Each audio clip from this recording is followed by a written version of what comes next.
Anyway, DJ, earlier I was playing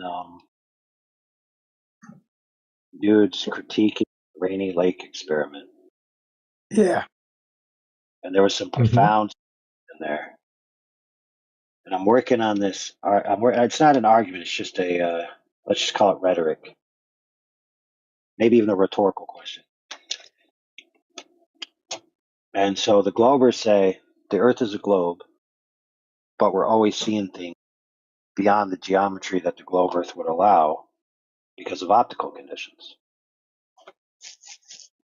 So there's an inverse to that when it comes to the flat Earth, because they would say if the Earth was flat, I should see everything at all times. So the globe starts out with if the Earth was a globe, I shouldn't see things, and then they start out with if the Earth was flat, I should see everything. And then the solution on both sides is optical conditions prevent that, right?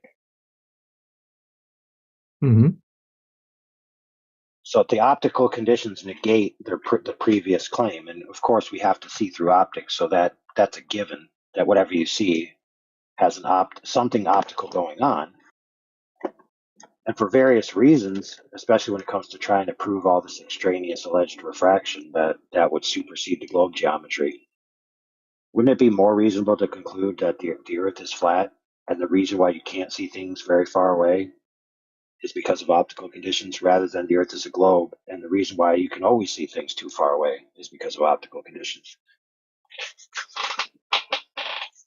Yeah, it makes a lot of sense. It's a little too logical. Now I said it. There was a time when I said it, and it was way more refined and elegant, and just like super simple. And I can't remember the way I phrased it because the way I just said it, you could hear the Glovers trying to butt in the middle of my sentence, say no because of this, no because of that. So I'm trying to reframe the way I did it. Yeah, it's basically like that. How they always say. It's like, well, if the Earth is flat, why can't I see something? And the flat earther would have previously asked him, hey, if the Earth is a globe, why can I see all of this stuff? And then the Glober replies, well, if the Earth is flat, why can't I see all of this stuff? And then you just have this teeter totter. Why can't I see? Why can I see? Why can't I see? Why can I see?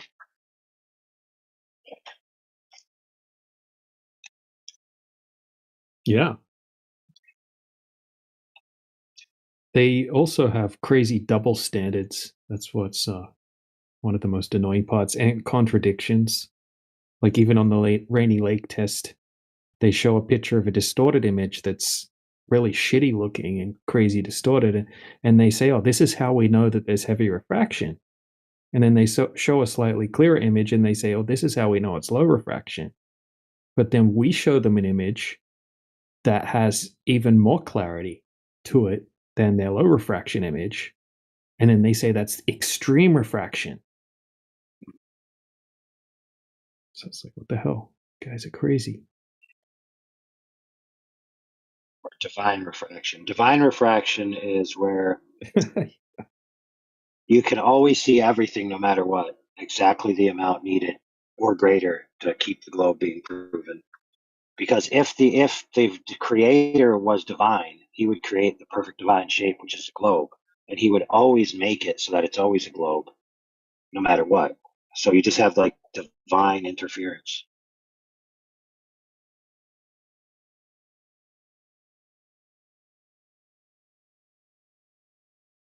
That actually kind of makes sense. They need to have this divine refraction that basically makes it so it's not actually refraction. It just divinely acts like refraction, or in that it bends the light, but it bends it uniformly, not based on wavelength. So there's no evidence that it was refracted. You just have to have the faith.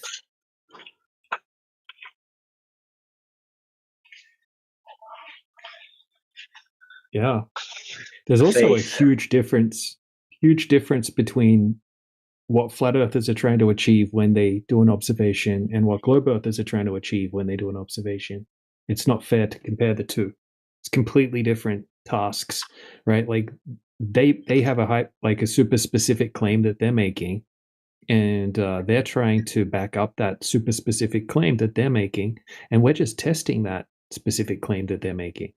We already have the baseline of the flat Earth that everybody experiences, and our observations further validate that it's not what they're claiming, and that's it. But they say, "Oh, how you didn't measure the refraction perfectly, therefore your observation's invalid." It's like, well, no, we didn't even need to do that. It's just flat. There's zero curvature every single time that we do this. And you guys say it's not. It's not flat. Yeah. So where's the curve? Yeah, just gloss over in that conversation while they're having it, right? Where they're basically accusing themselves because they didn't account for the refraction perfectly either. Yeah, they never have. But they give That's why I themselves. asked. Oh, go ahead. I was just saying they grant it to themselves that their calculation on paper is equivalent to measurements in reality. Yeah. Or they'll happily just use a standard refraction without a second thought. But if we ask them, is it okay if we just do that as well? Nope. Did they take that from Doctor Who? You know, a picture of an angel becomes an angel?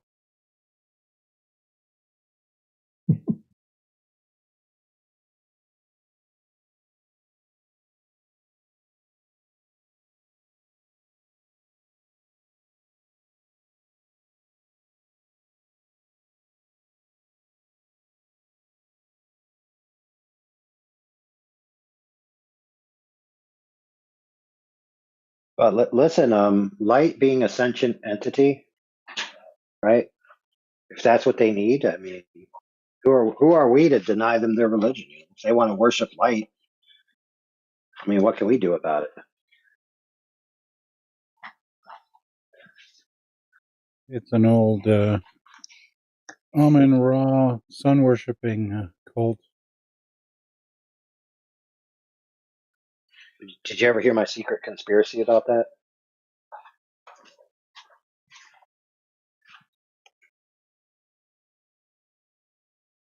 No. Yes. No, then it wouldn't be very secret. All right. So, right. Supposedly, I mean, this is just sayings. So, light, right? Who is the agent in the ancient text? The light bringer. Who's that? Satan. Who's the prince of the power of the air? Satan. What did the ether used to be called? The power of the upper air. Satan. What is the luminiferous ether? The thing that carries the light bearer, Lucifer. And so we got a lot of these tests that supposedly debunk the ether, right? Which means you're no longer attributing Satan to what's going on. And now you're worshiping light in the present day. So who are you worshiping at the end of the day? Satan. I rest my case. That was good. I like that argument.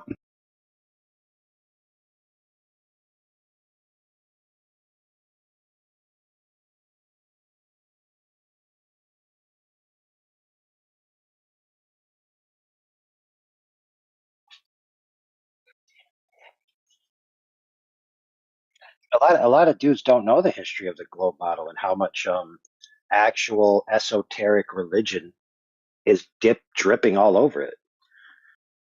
Yeah. That's literally what my book is about. I'm basically going through the history of the globe, where it came from. It basically came from a cult, and after the cult broke down, it kept spreading, and it's always been tied into occultism, and all the way up to Newton, there's still occultism in it. All the way up to the present day, we're still seeing occultism in it in the theoretical physics. So it's laced with it.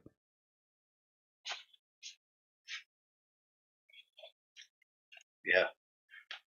And don't get me wrong, I'm not accusing people who would loosely or vehemently say there is an ether of being Satanists, because even in that view, it could be just be a mechanical object, and let's just say that the idea of Satan is fake, or let's say the idea of Satan is real, and let's just say that there are ascension agents within the universe that are responsible for physical phenomenon, and let's say that Satan's job is actually to do the light in the world. It wouldn't matter, to my point.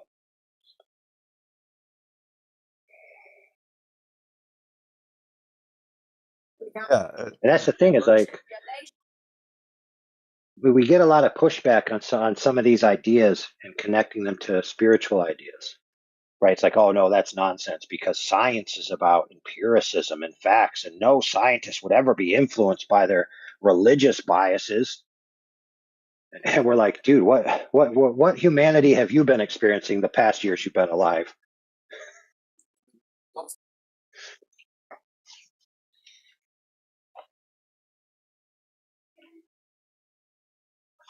it's like people think corruption just disappears when it comes to something that they believe in.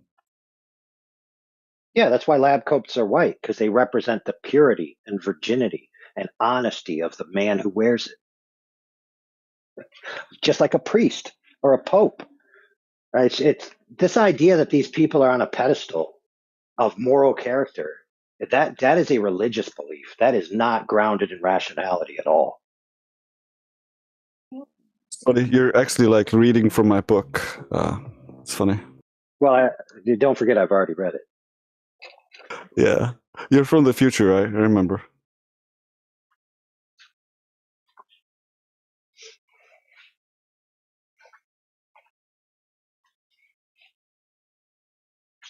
That's an inside joke.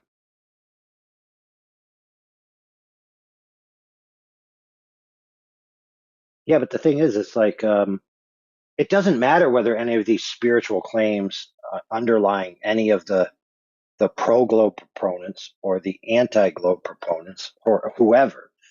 It doesn't matter whether the underpinnings are real or not. It matters whether they're motivated to act on it. And rest assured, throughout the history of the globe paradigm, there's been many guys with religious biases, pro certain religions or anti certain religions or philosophies, who flat out said in their own words that they let their philosophies influence their science. They didn't even try to hide it. Yeah, well, like the claim that Earth's shadow is occulting the moon, for instance, comes from a guy who claims he was a fallen god on Earth, according to the legends about him.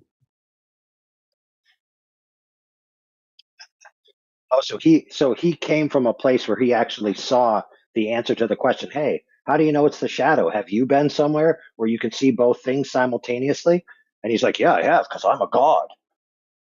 Yeah, yes, that's the reasoning they used.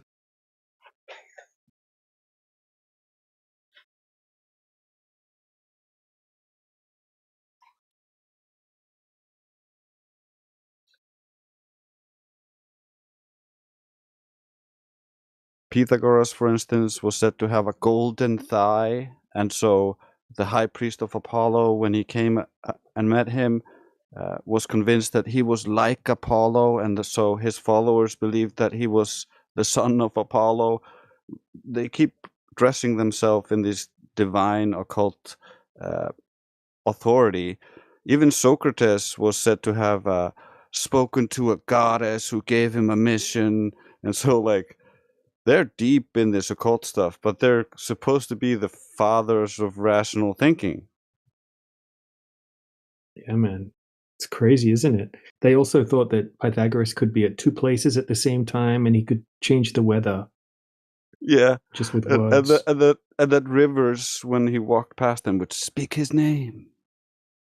And in one of his past lives, he used to be a bird as well, in one of them. And also, I read The Son of Hermes and a fisherman.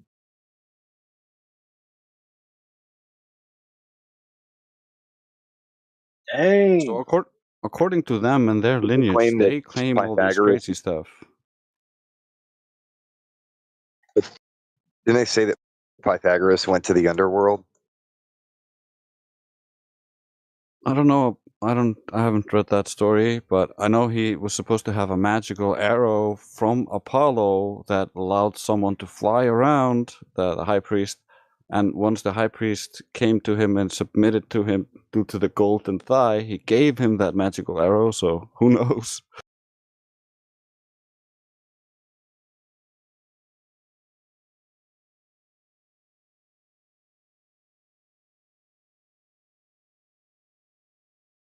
And this is the history of the globe, everybody.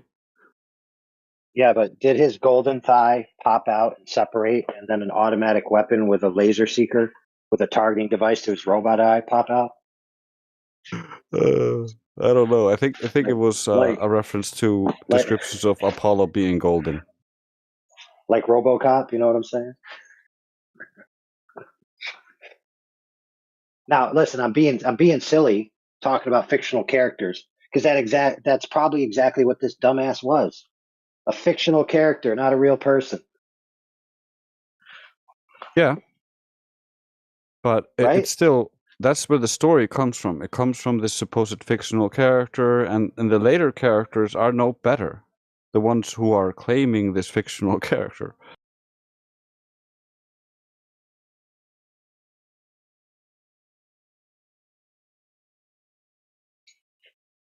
Yeah.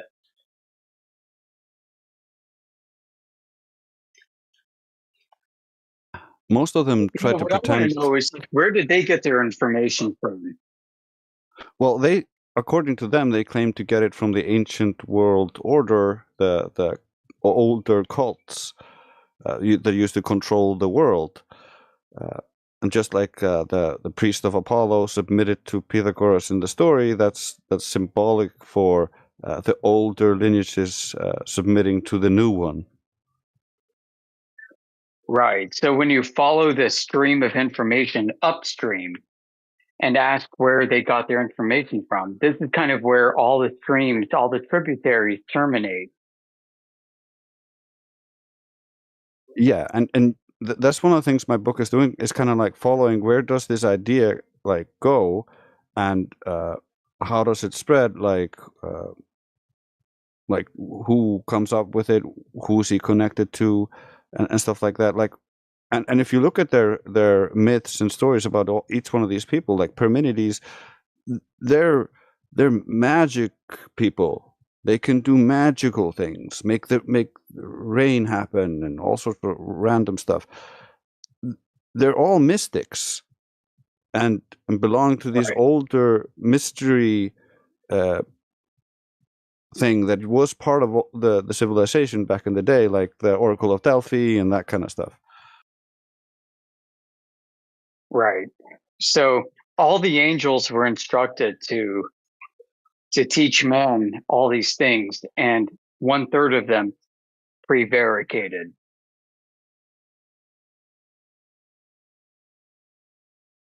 So that means we now have a lot of this divine knowledge mixed with truth and lies.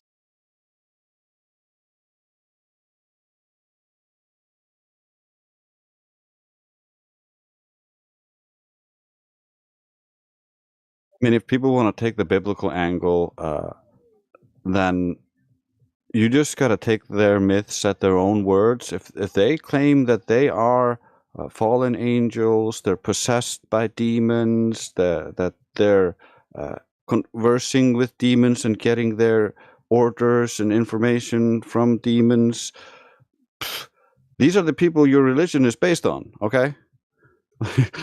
That if you look at it in the perspective of a biblical perspective, it just looks really bad when you start looking into the history of it. But when the lineage itself portrays itself, it's like, oh, gods and goddesses and enlightenment, and so everything's inverted, just like the globe. The globe is an inversion of your natural experience. Right. So the creator finished his creation and left it up to the others, beneath him to complete the work by educating man. This included the naming of animals and so on. And what took place was a corruption after the fall.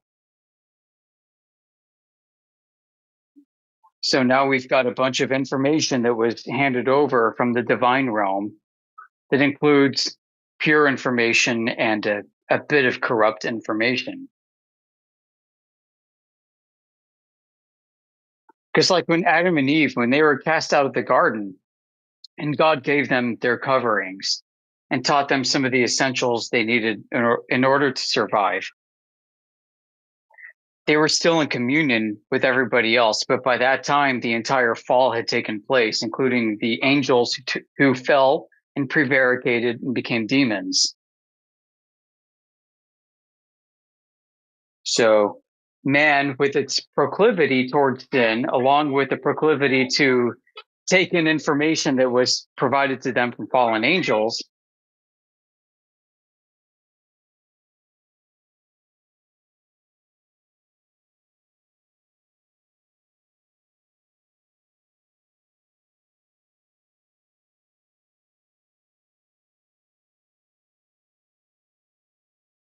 I mean, we have a situation where basically all streams from what we know lead upwards, and it's a corrupted mess.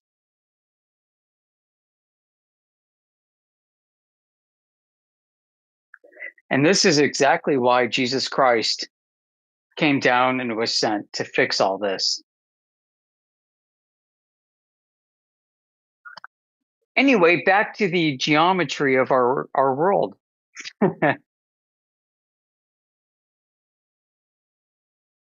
It really Jesus makes you really think did a when you bang start. up job, didn't he?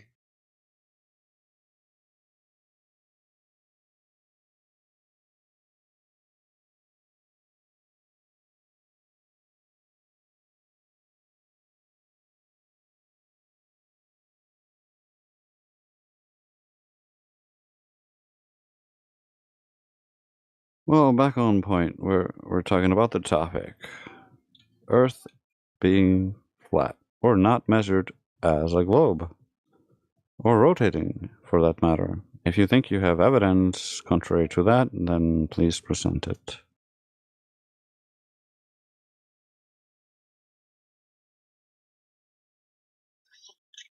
Who killed the chat?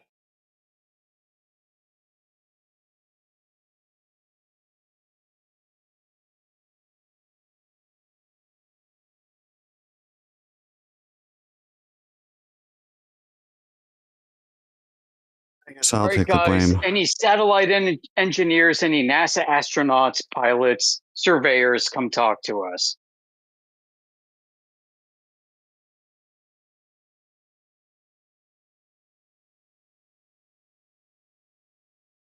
I'm an electrical engineer.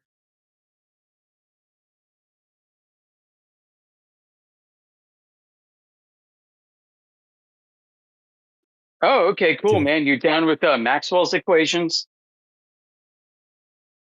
About to ask me to rattle them off for you right here. I can't. No actual electrical engineer uses them daily. Design Sorry, circuits. bro, could not understand that. But hey, I know who you are, so welcome back to the chat. But What up, man? How's it going? what's happening? Hey, you know, Much. like Maxwell, like didn't have a globe in mind. He was deriving his equations.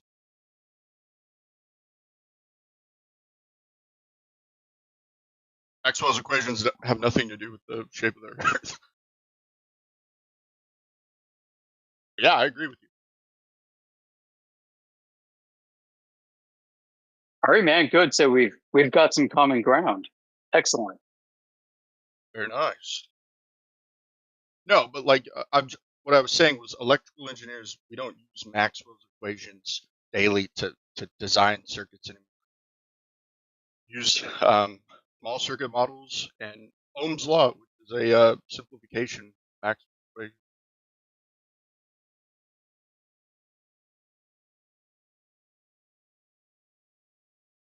Sort of like a model. Have you ever looked into some of the old stuff regarding like electromagnetic propagation with regards to half planes, like Sonnenfeld and King's equations? Oh, I'm not an RF engineer, so Yeah, yeah, gotcha. I know it's a bit out of your bailiwick. All right, I won't go on with that. No worries. sounds interesting though. Down to learn. Do you know about it? Yeah, a little bit. So, back when Tesla was doing his radio tests, and even Edison, all these guys were like absolutely enamored with EM propagation in like the 1920s and 30s. They started they developed some models for propagation, and it involved a geometry requiring half planes, basically like two mirrored surfaces, the ground and the sky, and EM propagation bouncing like a ping pong ball back and forth between the two. And no curvature was required. Right. You say half planes. You mean Yeah, half planes. Yep, absolutely. it's a half. Is that a half? I think a Half half of a plane, yeah, half plane refers to like the ground plane, and the other half is the airplane. ground plane and the arrow. Okay. They were testing. Are you Yeah. fucking with me right now? Are you messing with No, me? I'm not, dude. It's totally serious. And like Right. their equations actually factor in today to a lot of modern technology we have, including like directed energy weapons designed to kill people using microwaves. Oh damn. Microwaves. If I was, I mean, if I was designing a electromagnetic weapon, I would use microwaves. They're relatively low energy, as far as I'm aware. I would use higher energy, like gamma rays or something. That's pretty. That's about as high as they go that we're able to create. Yeah, I know, but it has to be deployed from a Humvee. Uh, what they put a big transformer on the back of it to direct it at people, heat up the water Yeah, molecules of the body. within a certain frequency range and also a distance range, so that they can, maximize the electron density on the target, so that they can cook it.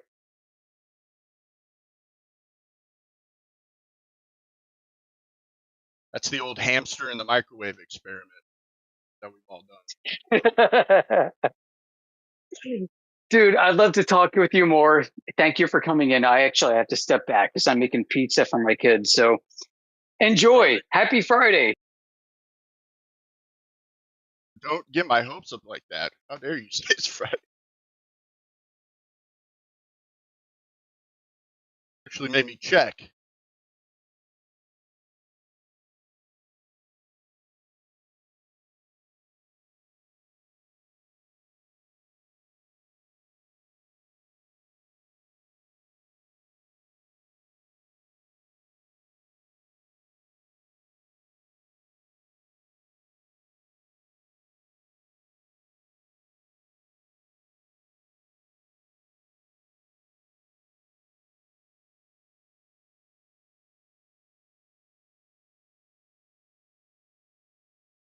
I wanted to ask one of you guys about this, or talk with you guys about this. I've sort of came up with a sort of experiment that would sort of test if the Earth is flat using sort of longitudinal lines, compass. Um, is it right there? Did they hear me out?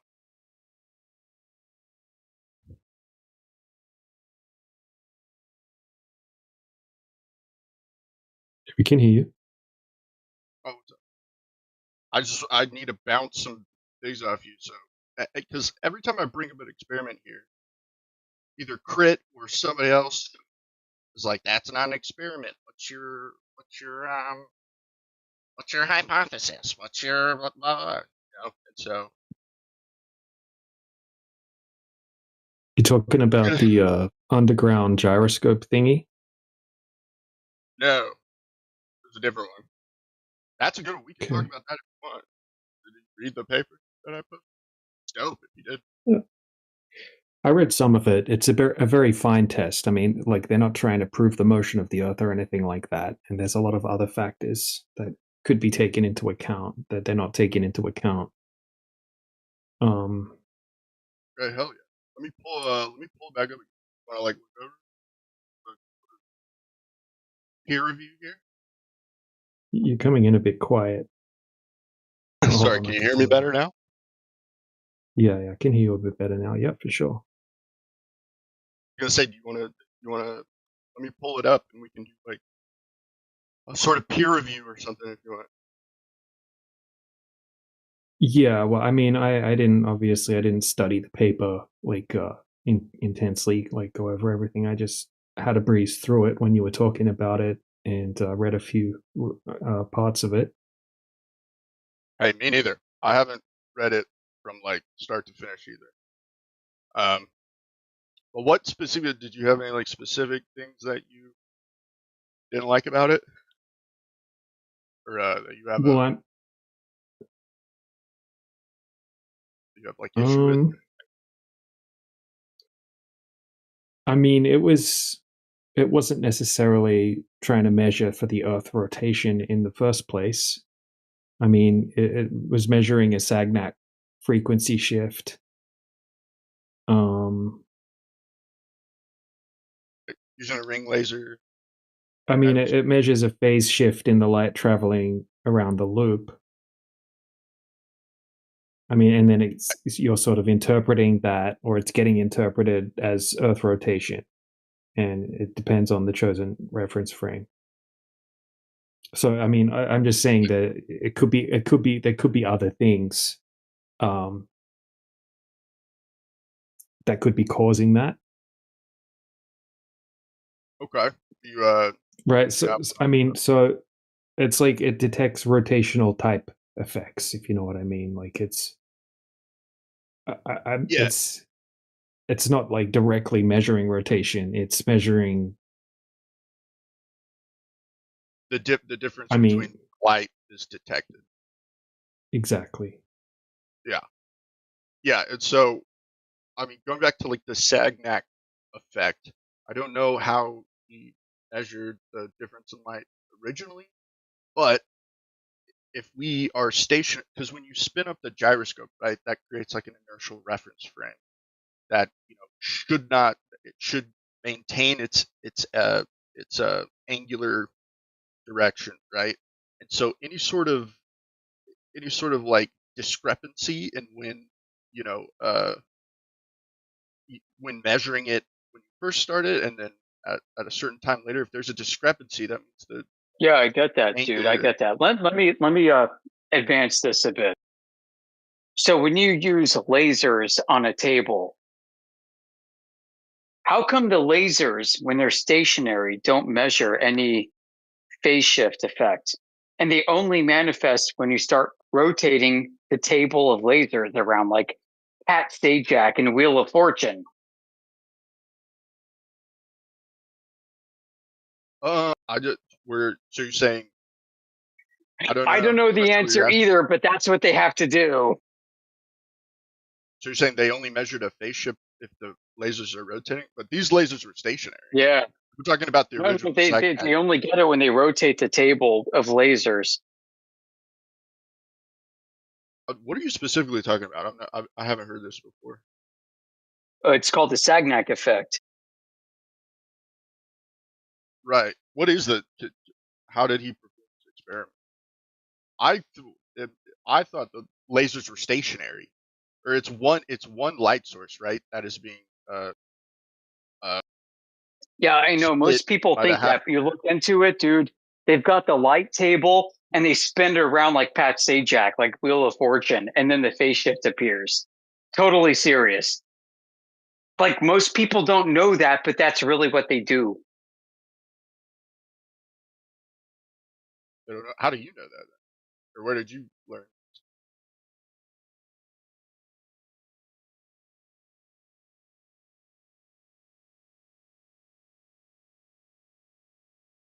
I don't know. I don't see that in the. I mean, just if you just look over the Wikipedia page, it kind of shows you the setup it has, right? Yeah, but they don't show you that they have to spin it around in circles.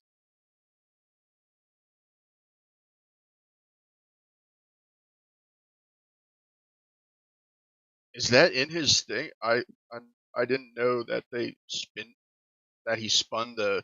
Are you talking about the light source and the whole like assembly, like with the mirrors and the detector? Everything was spinning. Yeah, the whole thing, they spin it like I said, like Wheel of Fortune, dude.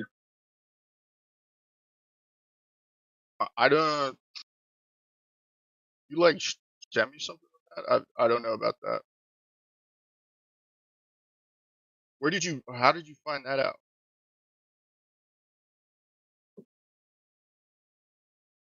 I read about it. Send me what you read because I don't see that. What I'm. Yeah, no, it was in their setup. Yeah, I don't know. Can you send me where you read that? I don't have that offhand, but I can tell you why they claim they did it, because they said if they do it this way, then they can filter out all kinds of noise from other directions, and they get a preferred direction from the east to the west. Like that's what Michelson Morley did. Totally. So the whole point of the Sagnac effect is to be at rest. And if they rotated the whole assembly, obviously you're inducing a rotation so that the light the split light will arrive at the detectors at different times. The whole Yeah, point I is know. to So be find out why did they stationary. have to spin it? I don't think they did. I don't know where They you're seeing actually did. this. They spun it around, dude. Like you've seen Wheel of Fortune, right? Where like Pat Sajak, I like know what here you're we saying. go. Let's like spin the wheel. Yeah, okay. So Wheel of Fortune, spin them. I know, but I don't. It spins around, I've read nothing that I've and then they actually get a read phase explicitly shift in that one they're at direction. rest. So I don't know if you want to send me something that says that when you perform this, they actually rotated the whole table. That would. I don't. Why would they do that anyways? If they're trying to measure rotation at rest or rotation of the Earth, why the fuck would they spin the whole You thing? know why? It's kind of like a Foucault pendulum. Nothing happens until they actually send the pendulum back and forth. Say that one more time. Sorry. Yeah, so it's like the Foucault pendulum, right? You got like a weighted plumb line from a crane or from a string or from a museum ceiling with a weight at the bottom. That plumb line doesn't do anything. But then they start swinging it back and forth and back and forth. And once they're like Pat Sajak, and instead of spinning the Wheel of Fortune, they shoot the Foucault pendulum in one direction and it comes back. Then they claim to measure rotation.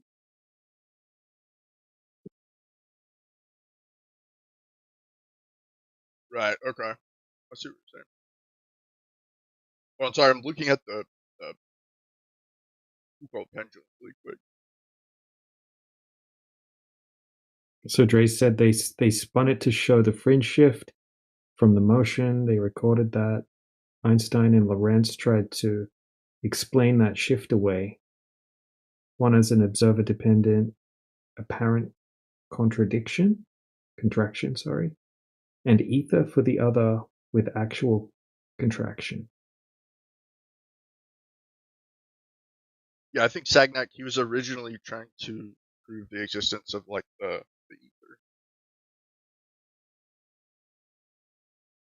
They were trying to show that the Earth was moving through the ether by first demonstrating that if you moved the light, it would shift, and so we would see that shift on the Earth. That's what they were looking for. That's not the test that showed any shift. The problem is the Sagnac effect that comes later is within just a fiber optic cable in a circle, and then you have sensors on it. And so what you're doing is you're looking for any kind of shift in that light as you move the circle or loop around. And so what we do see is that there appears to be some shift in the light over the Earth that is assumed to be caused by Earth rotation due to things like Michelson-Morley, but that has never been confirmed to be because of that. We know other things can influence the effect of light and how it behaves. So it's an unknown. It can't really be. It's underdetermined. Can't really be appealed to as proof of anything. So it doesn't really help us. Oh wait, it does help us because they have also used optical gyroscopes to be able to show that it can detect linear motion, not just rotational motion, which was assumed when they started detecting this, because they only detected what they presumed was Earth rotation, but not orbit or the solar motion or the cosmic motion or the galactic expansion. They didn't measure none of that. So they just assumed it was just too big of a motion, so it must be linear, and so it can only detect circular motions, and so it only detects Earth rotation. However, with new experiments, we found out that we can't detect linear motion with it. The setup just needs to be right. And so we would detect linear motions with it, so we would detect the galaxy and everything, so it just debugs the whole heliocentric model. And then when we think about the rotation, if we take the optical gyroscope or the fog and we change the pressure around the fog, it will actually change the readout. So if the readout that was supposed to be Earth rotation is changed by changing the pressure around the fog, then you just decoupled the output of the fog from the perception of Earth rotation, because if you change the pressure around the fog, it shouldn't have any effect on Earth rotation.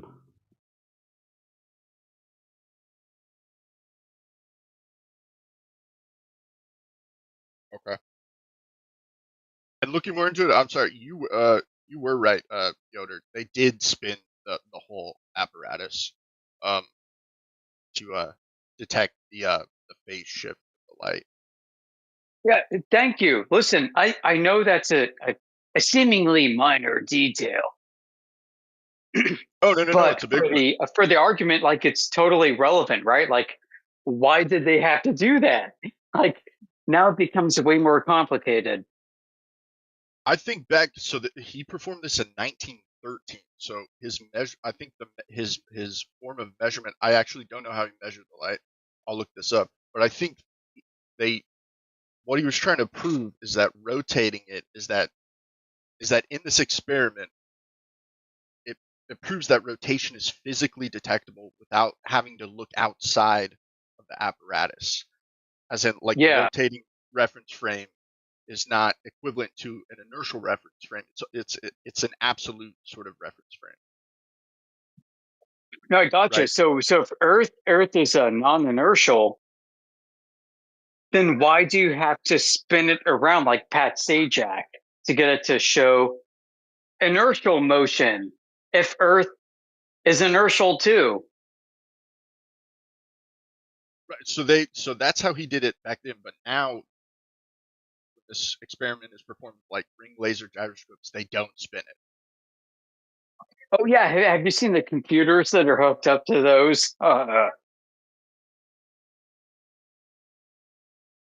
actually curious about how they're detecting the light as an electron. Bro, this is what made me ditch the globe.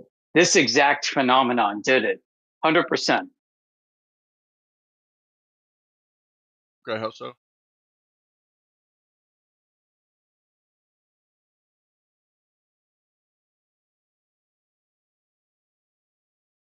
How do they do that?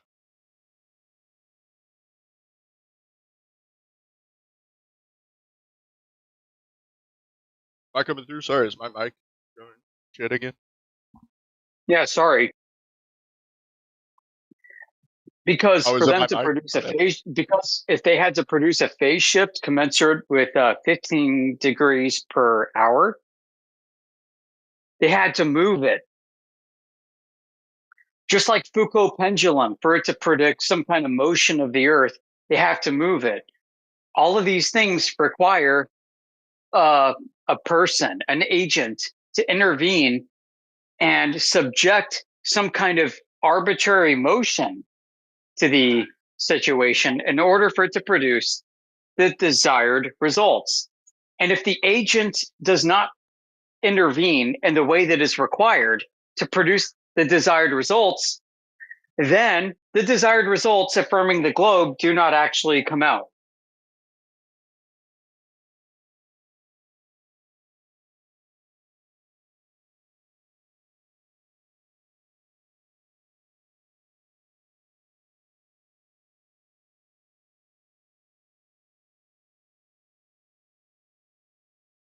Sorry, I'm reading more on how Sagnac did this experiment. So actually, how he measured the difference in the light, the two beams returning to the detector, he didn't actually measure the time. He looked at the interference pattern between them.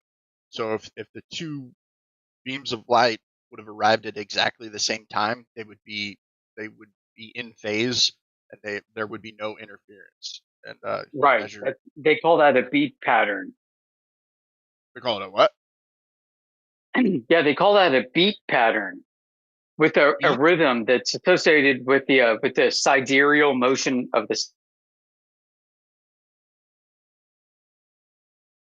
So yeah, what's happening is you have yet another case, which Einstein so famously elucidated, was that you cannot determine whether or not the Earth is moving or the stars are moving based off of any optical experiment. Optical experiments or tests includes what we're talking about right now. He said you can't measure what through optical tests? Whether the Earth is moving or whether the stars are moving relative to the Earth. Whether the Earth is stationary or the Earth is moving. So that means we're at an impasse, right, my friend? So that means we can completely punt all this to the side. Boom. And let's come up with another way to determine what the shape of the Earth is. Okay, well, I have one question though, because I think the Sagnac experiment, its main goal was to prove that you can determine a physical rotation, regardless of the apparatus. So we can be on something that is spinning, and using this experiment, we can still determine that there is a rotation happening. Yeah, that's the problem. Yeah. It's How does that happen? How does that happen with when you have the stars moving and you're like, I don't know if the stars are moving or if Earth is moving? I'm talking about rotation. Yeah, he didn't prove any rotation. That's the problem. It's not he didn't independently prove that the effect he's picking up is actually rotation. That's just an inference from the sign. But if I can change the signal with something other than rotation, then the signal is not purely rotation, is it? No, it could I be agree. other things. And you did never controlled or excluded all possible variables. So this is just an attempt at affirming the consequent, not an experiment. Hold on one second. His original experiment was not to prove that the Earth rotates. Again, he was when you use it to do that, you start using logical fallacies. You start to affirm the consequent. What he's showing is that there is this phase shift, and that you can use it to orient. Hold on, my friend. Let me finish my sentence, okay? So he was trying to prove the ether, but he also proved that you can detect a rotation regardless of the inertial reference frame. So that's why he spun his whole apparatus. In current times, we have more sensitive detectors. It's still difficult to What's equivalence? I already told you. Let me finish really quick. just finish. It's still difficult to detect the differences of when the beams, enter the detector. But now we have, sophisticated enough sensors to be able to determine these tiny variations in the Well, beams. no, you And don't, this is because done you don't have without. the reference frame established. Sorry, Joyce, hold on. You don't know if the ether is moving or if the Earth is moving within the ether. You don't know the same thing with regards to relativity. This is an entirely moot point. Well, you're assuming that there is an ether. Well, listen, I'm assuming there is an ether for the sake of the ether, and I'm assuming there isn't for the sake of relativity. And in either case, you can't determine which frame of reference is absolute.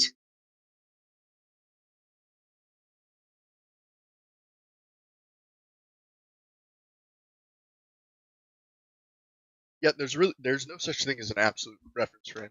I agree. I know. Everything is relative. You can't determine that from any of this stuff, right? So instead of focusing on motion, let's focus on the curvature problem instead. Okay, well, somebody wanted to talk about this thing that I brought up the other day. So that's why we're talking about it. You guys can talk about it.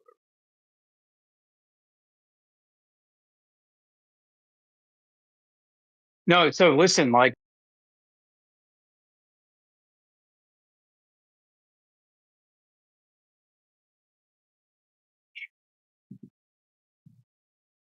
radio wave propagation was always modeled and still is traditionally modeled with half planes, not half curves. And this is very key and important when you're describing how much power that you are transmitting to a target so that you don't overwhelm it with a lot of noise.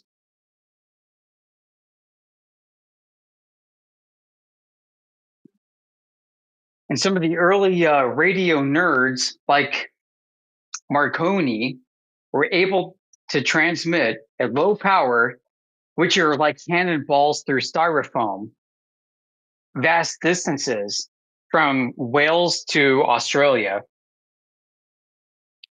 during a time when the ionosphere would be least permissive.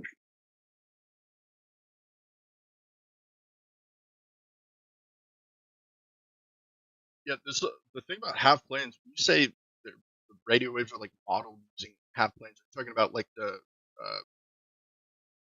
refraction and things like that radio waves experience when they bounce off of physical objects? Because obviously, electromagnetic waves, even though they're waves, they still interact with physical things, right? So if you have a bunch of matter blocking your transmitter from your receiver, there's going to be sort of refraction, and you're not going to have the same power, which is the receiver, right, from the transmitter. Is that what you mean? So like bouncing off two parallel planes? I'm not an RF guy, so my ignorance. I mean, like, dude, you're an electrical engineer, so why don't you go get a ham radio license? I actually want to. Like, do it, dude, because I'm a general. So there's a technician general and like amateur extra. You could probably like amateur extra plus, like based off of what you know, totally. Yeah, my dad actually got like one of the books to be like an operator, or what do you call it? Yeah, as an operator. Yeah, with the technician class, you can be an operator, and like high schoolers can pass that test. Yeah. That's mostly about like the rules, but like with general, it's more like about like the physics of EM propagation and stuff, and as well as like electricity through lines.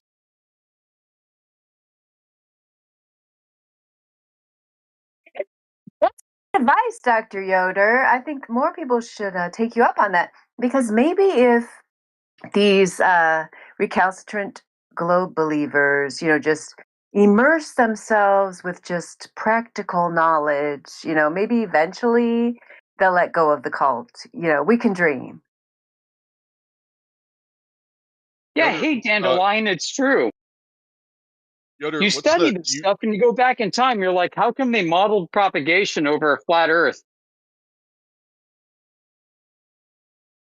Yoder, do you like talk to people on the ham radio often? Like, what's the farthest person you've been able to talk to? Yeah, good question. So, I don't know, almost maybe 20 years ago. All right, one of my coworkers was a ham radio guy. He was also an RF technician with a master's degree in electrical engineering as well as a master's degree in geology. He actually did some tours in Antarctica back in the Cold War with the Russians at Vostok base. Totally serious. This guy was freaking interesting. And he was my mentor and he taught me a lot of stuff. And so we opened like an ARRL magazine and found a plan for how to build like a homemade log periodic antenna. So we went to Home Depot. We started, he's like picking out stuff. He's looking at the ingredients. He's looking at the list of stuff to get. He's pulling the stuff off the shelf, and we go back to his garage and we start building it. And after a while, we built it. We built a log periodic, and it was tuned to 144 megahertz, that band range. And sometime later, a few weeks later, we decided to test it out. So he went to Sugarloaf Mountain, and he was broadcasting from his car in 2-meter range. And he was using like very low, I forgot what it was. He was using a very low power output. And I had my freaking handheld with my 2-meter antenna, and I'm pointing it directly at Sugarloaf Mountain from about 70 miles away. I'm able to pick him up. And guess what? He heard me when I transmitted. So, radio is completely line of sight, just like light is. And it reflects and it refracts. You've got all kinds of complications going on with that. But fundamentally, I mean, the propagation is line of sight. Like between you and an observer, it may as well be a cable stretched between you and the observer. Yeah. Yeah, unless you put like insane power behind the transmission. Yeah, but I didn't, because I didn't have to. So I was transmitting on 5 watts. It's because my antenna shaped the beam, because I had a reflector in the back and had a series of call it antenna nodes extending out the front. These formed a waveguide and focused the beam to a very narrow cone of focus. So my 5 watts was able to be taken from like a unidirectional, like total umbrella beam, and focus it in a very narrow fashion, like a laser beam, to where he was at Sugarloaf. Have line of sight? Yeah, like I was pointing it at Sugarloaf. Like I had Google Maps on my phone. I'm like, okay, where the hell is he? We're talking cell phones to each other. And I'm pointing it around and waving it around. Once I got it, I held it steady, and he's like, holy shit. And this is a transmitter that you made yourself? Yeah, I built the antenna, and it was hooked up to a Kenwood. It was hooked up to a Kenwood handheld radio, about 5 watts. Pretty cool. I've been wanting to like build my own radio at some point, just to, as a fun thing to do. Hey, yo, was that before you were a flat earther or after? Way before. But listen, man, like this guy, listen, man, my mentor here, Ralph, he got me questioning things because back in the 80s and early 90s, he did 2 tours at Vostok Base. So when I got into the workforce, he told me about this stuff, and he's like, "Yeah, man. So I was a guest scientist down at Antarctica with the Russians." I'm like, "Oh yeah, tell me about it." He's like, "Yeah, man. So I was down at Vostok Base, and this is the place where all the magnetic field lines of Earth terminate in the south. So we had access to all of this dumping in on top of our heads, and him being an electrical engineer and a geologist, because he told me about some of the rock composition underneath, and negate or reverse the effect." Hey, were you talking that whole time? I didn't hear a word. Yeah. You Strangely might have cut enough, I out. got booted from Discord just now, so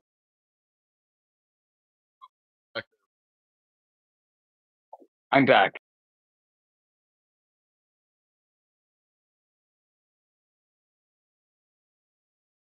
Yeah, no, that's cool. I want to make you have like. So wait, what's that handbook called? It's called the AR something or other book for to ham radio operators. So we had a magazine called ARRL, Amateur Radio League or something. I've been a long time member, never read their shit, but guess what? Yeah, no, So I found they it. put out like a monthly magazine with stuff, and we found instructions on how to build a log periodic. I might be able to find the stuff for you if I dig through my folders and post it in the side chat, but I've got I've got pictures of all the stuff that I made and we tested it with. Are you electrically inclined? Do you mess around with circuits at all? You just Sorry, man, I can't hear you. I'm sorry. Can you hear me now? Yeah. Am I better?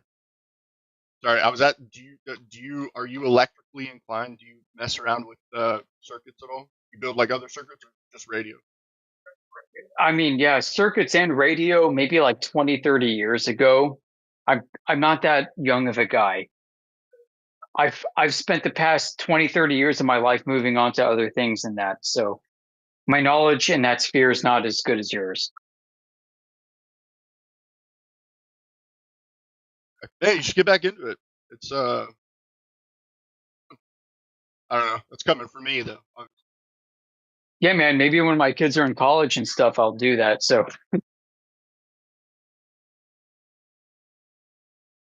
Heck yeah.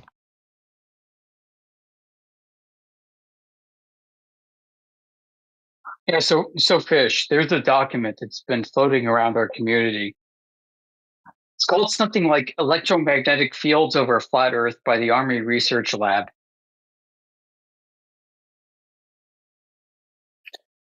Sounds interesting. Gobble, gobble, gobble. It is. And what they're describing is, without overtly saying it, a weapon system. Can I get my hands on this? Can you share or what? Yeah, give me a minute. Yep, I'll share it.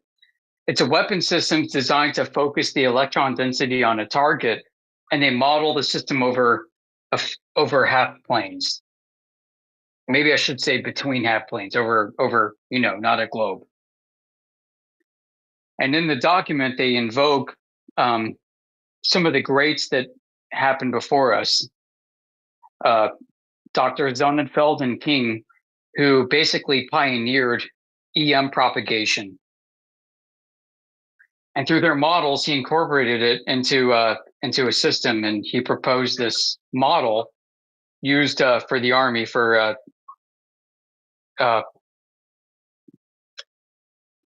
active denial. Let me go find it. Hold on.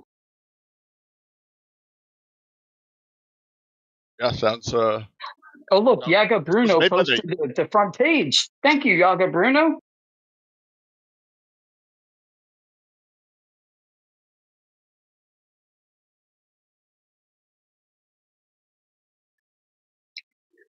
While the content's interesting enough because they're describing a weapon system,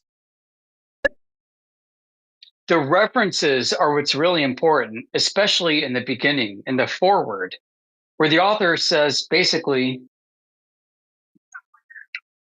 we recognize that this is a very controversial topic because we are modeling electromagnetic propagation over a flat Earth using Sonnenfeld and King's equations. However, they're freaking good and righteous, man. We can totally bake a target at any distance using these equations at this frequency and power.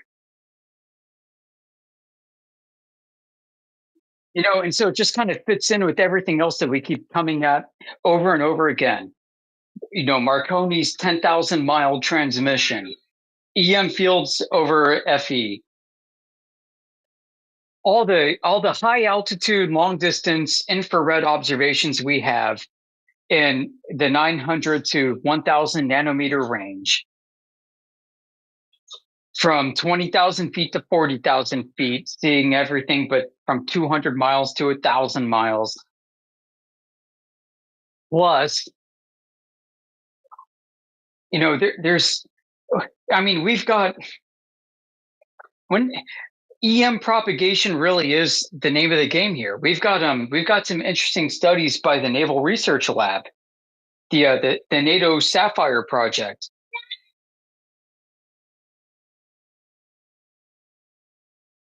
What they did is they contracted with two teams, one from Germany and one from the Netherlands, and they came to the Chesapeake Bay outside of Washington, D.C. And they set up an observation post on the west side of the Chesapeake, as well as infrared emitters on the east side of the Chesapeake. And they set up these infrared emitters. One of them, the lowest one, was placed behind the curvature of the Earth, by what they said. The others were placed at varying heights above that on a tower. If you ever seen like Yogi Bear and they got the Ranger Tower, they used something like that and they put lights on the side of it. So on the observation side, they set up an infrared camera and they just set it up like a TV freaking camera to record everything 24/7. And they did this for a long time, night and day, night and day. The purpose of the test was to study the super refraction and the subrefraction of the marine layer just above the surface of the water. And in their studies, one of the things they said was they put the infrared emitter, which is designed to cut down on refraction, right? Because it's infrared. Infrared wavelengths are longer and they don't bend as much. They're not excited as much by the molecules in the atmosphere. They said they placed this emitter on the other side of the Chesapeake Bay at an elevation that was intentionally below the curvature of the Earth, and they could freaking see it at all times. And they posted screen captures from their video of this. And they wrote within their documents of the US government that the whole situation was cursed. It was cursed because no matter what they did, they could not mitigate the curvature effect. So this is called NATO Sapphire. And there are two independent reports discussing this. And what they ended up furnishing to the government was a refraction model that had to fudge temperature steepness gradients by 2 orders of magnitude to account for their physical real-world observations, totally betraying the US atmosphere model of the Earth. So yeah, EM propagation is a very serious thing. We love to study it. And this is one of many examples we have. So why should I trust these surveyors? Well, they were contracted by the Naval Research Lab. They're part of NATO. These guys are surveyors that are used to doing surveys while they're being shot at in a war zone. That's a whole different kind of civil engineer than what you're thinking about.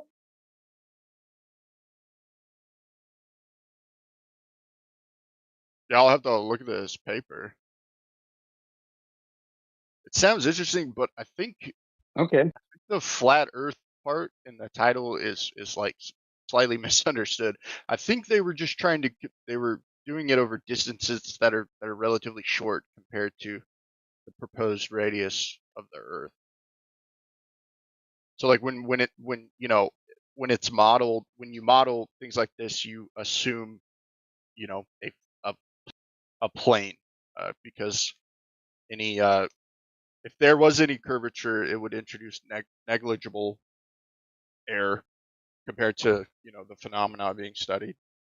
Yeah, I mean, so that's what we're told all the time. Like, how negligible is the globe, right? Like, if it's curving, you wouldn't see it because it's so big. Well, how big does it have to be? It's so big, I'd never even seen it from a plane. I used to tell myself all the time before I was a flat earther, wow, the Earth is so big, it still looks flat. Look how huge it is.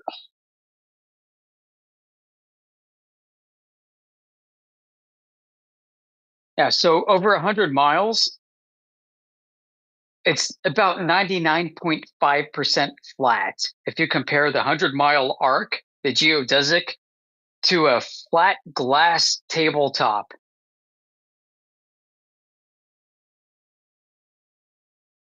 So when it comes to proving that the Earth is curving, your margin for error, the hurdle rate that you have to jump over to convince us, is absolutely astronomical. And most people on your side of the argument don't know that. We do, and that's why we're asking for it. You're saying the radius would have to be like astronomical for? No, your evidence would be. The amount of precision, the precision that's required for you to prove that it's curving has to exceed the better part of a 99.5% confidence rate for 100 miles. And it gets even worse at closer distances than that.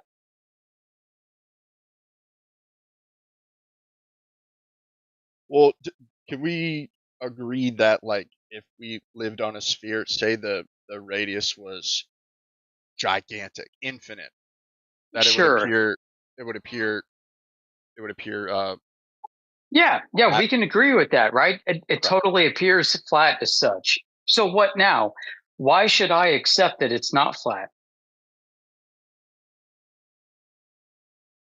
Good question. I just wanted to make sure. Yeah, I know this is the question. So when I mentioned, like, when I was first bothered by this about 5 years ago, and I set out to go find measurements of the curvature and the radius, I couldn't find it. I couldn't find anything that was definitive enough. And that's still the case today. And it's why I'm here. It's why many of us are here, because we can't find any definitive evidence to this date. And that's a problem. So the date that somebody produces that evidence within a degree of error that is acceptable to establish that it is without a doubt, I would accept 99.5% confidence interval. Then guess what? We all go away. We issue public apologies and we say, sorry, guys, we were wrong.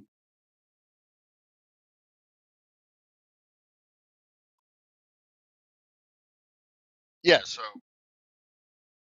that's what. See, this is what. So you guys are sort of a different breed. I'll accept a 50%. I'll accept 50% confidence interval. Can you guys hear me? Is my mic? Yeah, I'm telling you. Listen, he said we were a different breed, Yoder. He said we're a different breed. I know he did. And I'm going to lower the bar. I'll declare for the audience that I'll accept a 50% confidence interval. Yeah, what do you think about the apples? I meant that as a compliment, not as like sort of a diss. I was saying no, it's not a diss. I'm widening. I'm basically taking the field goal and I'm widening the field goal so wide that basically a bus could drive through it half, like, sideways. I know. I was talking about what I said. The different. Anyways.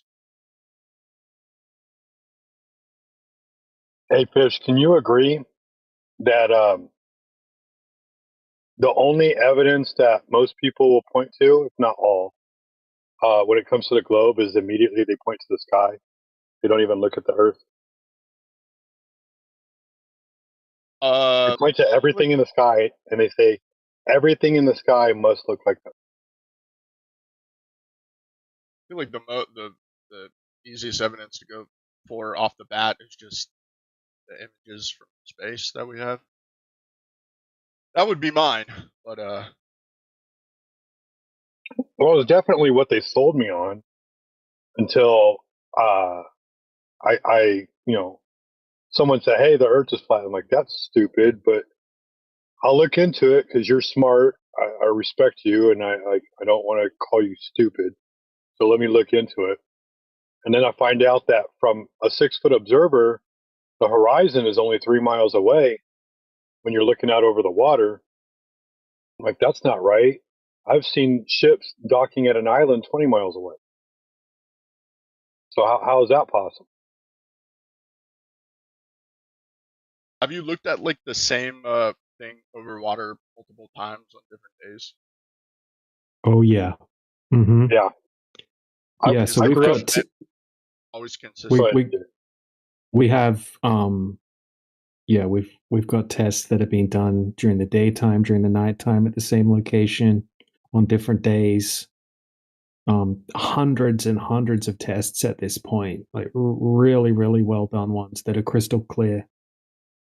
And done by experts in many cases as well, like Dr. John D. He's got some great tests that he's repeated over and over again, just showing that we can see things that are orders of magnitude further than you would be able to see them on a globe. He's done years worth of laser tests, over 350 plus hours of laser tests. That's what really got me, is the repetition of the long distance observations. And then when I went and did it myself, I lived on a giant lake in Australia called Lake Macquarie, and I had a boat, and I got a P900 camera. This was back in 2019 or 2018 or something like that. And I did tons of tests myself, just to confirm it to myself, because I was always out on the lake on my boat, that kind of thing. And I would just take my camera out and choose different vantage points, different weather conditions, different observer heights.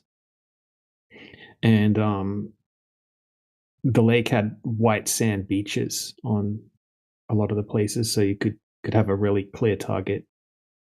And it's just the consistency, it's just the repetition, and that's what we encourage people to do. It's like one of those things, like you mentioned about the pictures from outer space. That's something that it's always going to require some level of faith and trust, because you're obviously, like, we can never go and validate those images properly. Whereas the long distance observations and laser tests and that kind of thing, right? We just tell people, if you think these are fake, if you think these are done incorrectly, just go and do them. It's possible. It doesn't require faith. And you'll be surprised. Like Dr. John D that I was talking about a second ago, he's a PhD in spectrophotometry, and he originally was trying to debunk flat Earth. And he would kind of became a flat earther, not because he wanted to, but because he couldn't find the curvature. He's got a very good channel on YouTube called Dr. John D. He's got a really well done laser test called Peer to Peer. And he's got some of the best long distance observations as well.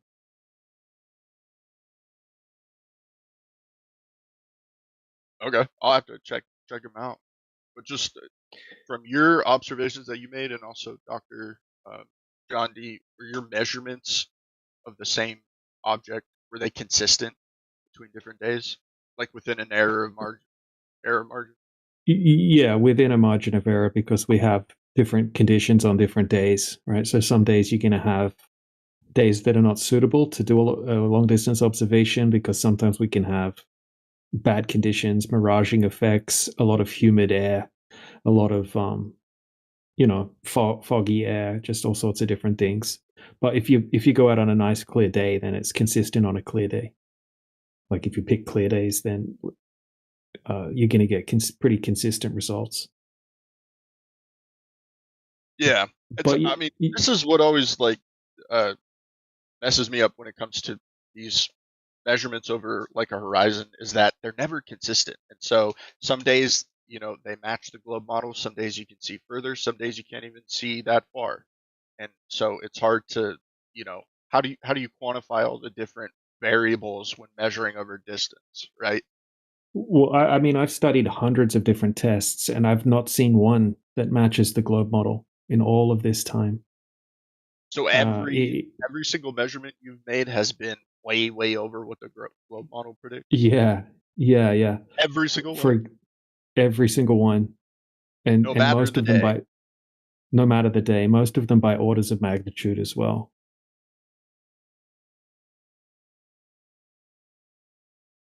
Yeah, I mean, I've seen a couple. I've seen a couple in really shitty conditions that kind of come close to where the horizon should be on the globe.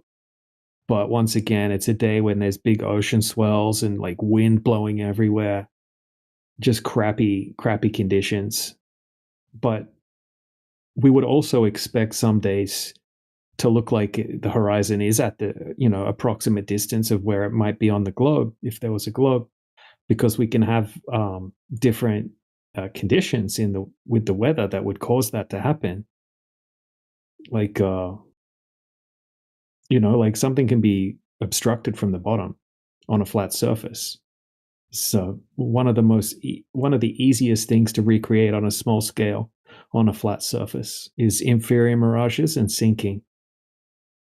And there's actually a YouTube channel called Skyfree, and they do at-home refraction tests, basically, where they will set up things on a small scale inside their house on a flat surface, and they'll manipulate the temperature, pressure, and humidity. And all of a sudden, you'll see things that were completely visible over the flat floor just completely disappear behind the horizon and be completely obstructed or hidden bottom up or curving downward.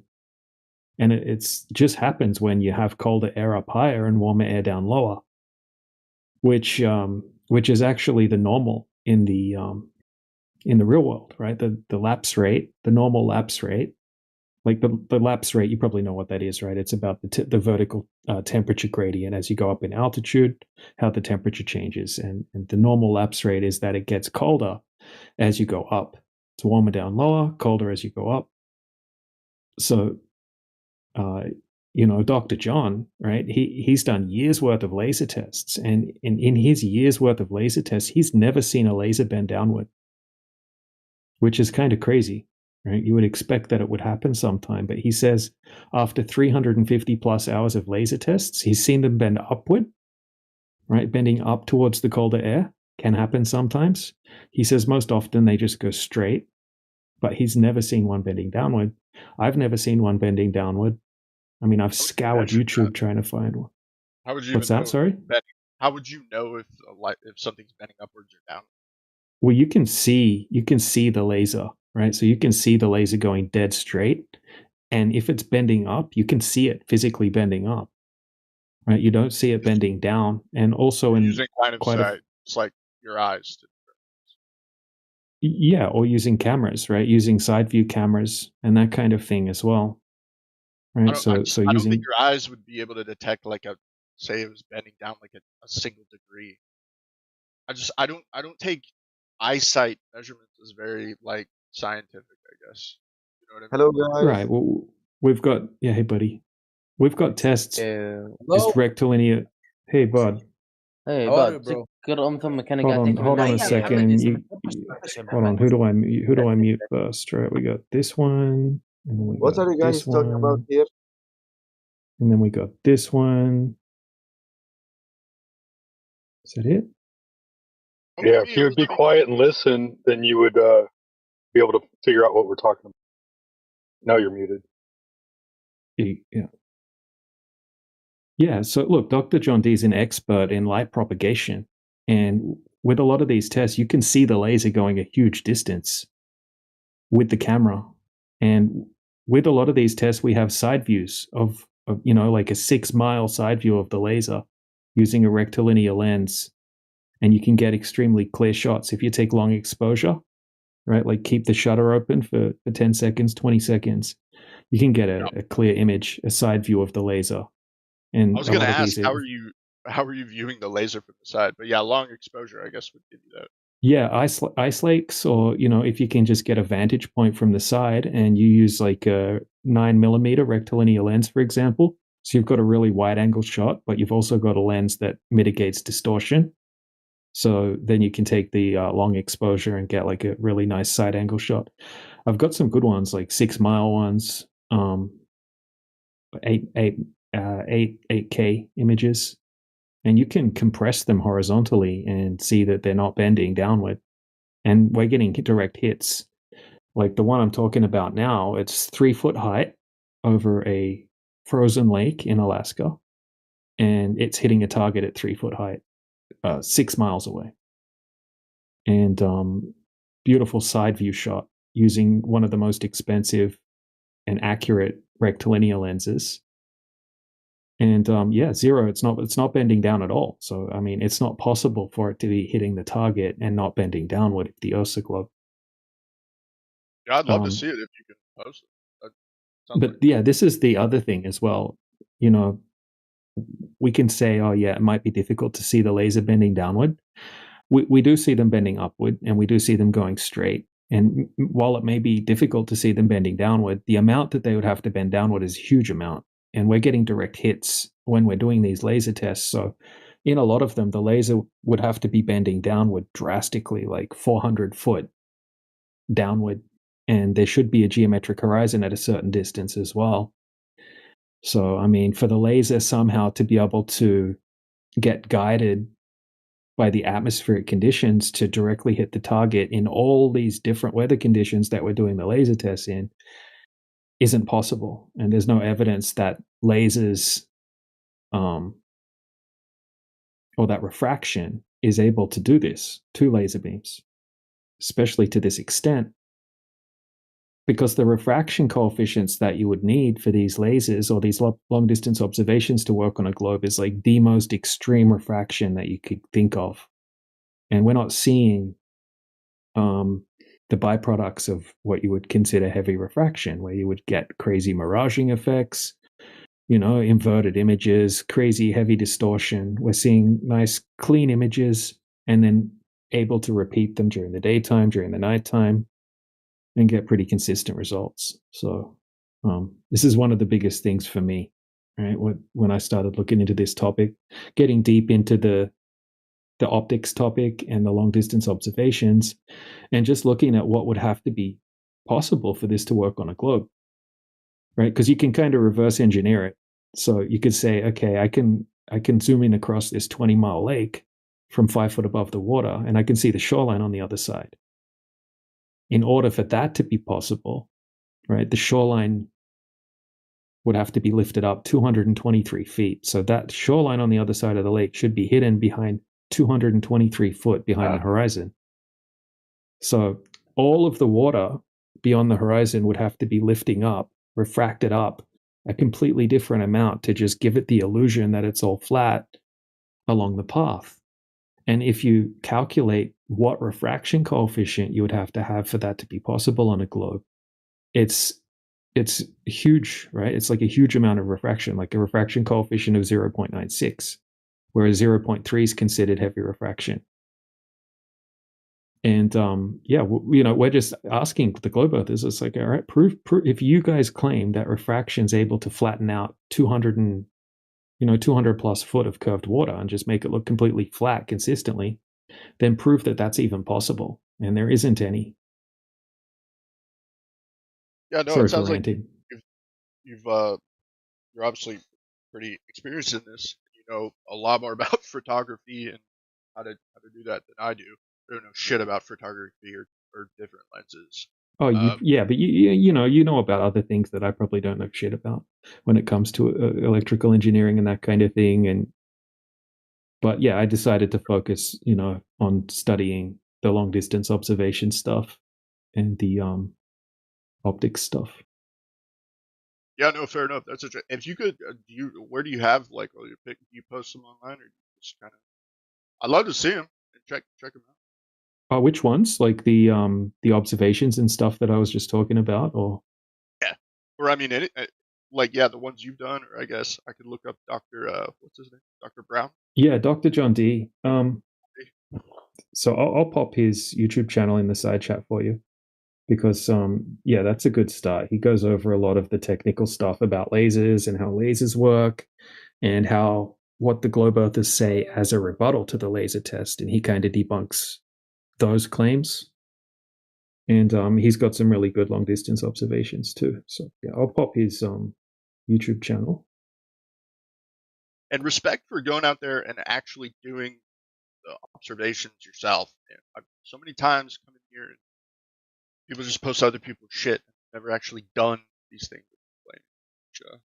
Hey, I'm one of those people. So, no disrespect. You know, a lot of people kind of want to validate it for themselves, because back when I was doing these, the flat earth thing sounded crazy to me. I thought it was the dumbest thing ever. And I'd seen the tests. There wasn't as many tests back then, but there was still some, you know, a decent amount of tests. I thought these are crazy. How could that be possible on a globe? So I just wanted to go and check it for myself. And I just happened to live like right on a giant lake that had I think it was about an 18-kilometer stretch across the lake, where there should have been about 100 foot of curvature or something like that. Dude, switching between kilometers and feet over there, giving whiplash. Yeah, I do that. So 100, yeah, it's like 30 meters. 100 foot's like 30 meters or something. Yeah, I get you. In principle, mm-hmm. you don't disagree that, like, when it comes to refraction, you say you've only ever seen the beams going straight or curving up. In principle, though, like in a physics, they should, yeah. It's possible for them to bend downwards. Yeah, right? Yeah. It should be able to. We should see them bending down sometimes. You know, according to the way that they claim refraction works, if you have like a thermal inversion, where you have a cold layer of air trapped, like let's say you have really cold water and really warm air, and you get a cold layer of water trapped below a warm layer, and that's called a thermal inversion. And then you shoot a laser across that body of water.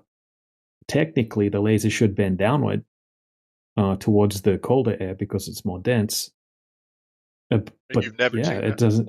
It doesn't seem to happen. And one of the reasons, or one of the explanations, is humidity. It's called like the wet factor, because you got the wet term. You got the dry term, which is the dry air. So it's like the temperature and the pressure. And then you've got the wet term, which talks about like the moisture in the air. Now, it's much more humid closer to the surface, and over a large body of water, you've got, or even sometimes over land, you've got constant evaporation, or off-gassing or out-gassing. Anyway, evaporation. So you've got much higher humidity as you get closer to the surface of the water. And like water vapor, when it's in gas form, is actually like 40% less dense than dry air. Right. Like the molecules are way less dense. So when you've got a lot of humidity, even if you've got colder air down lower, because colder air is usually more dense than warmer air, because it's more contracted, the gas particles are closer together. So when you've got the humidity, it actually kind of like dilutes the mixture. It's like diluting juice or something like that, kind of, if you know what I mean. It's it's just making the refractive index lower, so you're still getting that upward bending light, even if sometimes you've got the conditions that you would expect it to be bending downward. And I think that's part of the reason we don't see the lasers bending down. But you can make lasers bend down, right? Like if you get a fish tank and you fill it with water, and then you put some more dense water in the bottom of the fish tank, like brine water or something like that, and you shoot a laser through it, you can make the laser bend down. But that's actually the opposite to the conditions that we have out in the real world. You would be having to turn the fish tank upside down for it to match the conditions we have out in the real world, because, like I was saying before, the normal lapse rate is that it gets colder as you go up, and light bends towards colder air usually. So yeah, it's interesting to look into. But Jager Bruno put a few of the side view pictures of the laser test. There's some better ones than that. But here's Dr. John Dee. Here's one of Dr. John Dee's videos here. You might have heard the term black swan, but this is not the original one like that you might have heard about. This is just what he called that. And this is a really good long distance observation where he actually sets up the camera. He picked a really, really nice day where there was no waves at the ocean. And the visibility was really good and there was no wind or waves. I said waves, but so he sets up the camera on a tripod at the shoreline. Okay, so here's a GIF from the video. So he's got the camera set up at 3.5 foot high. And then out in the ocean, we've got a wind farm. And the wind farm's called Rampion Wind Farm. And we can see 6 windmills. These are giant windmills.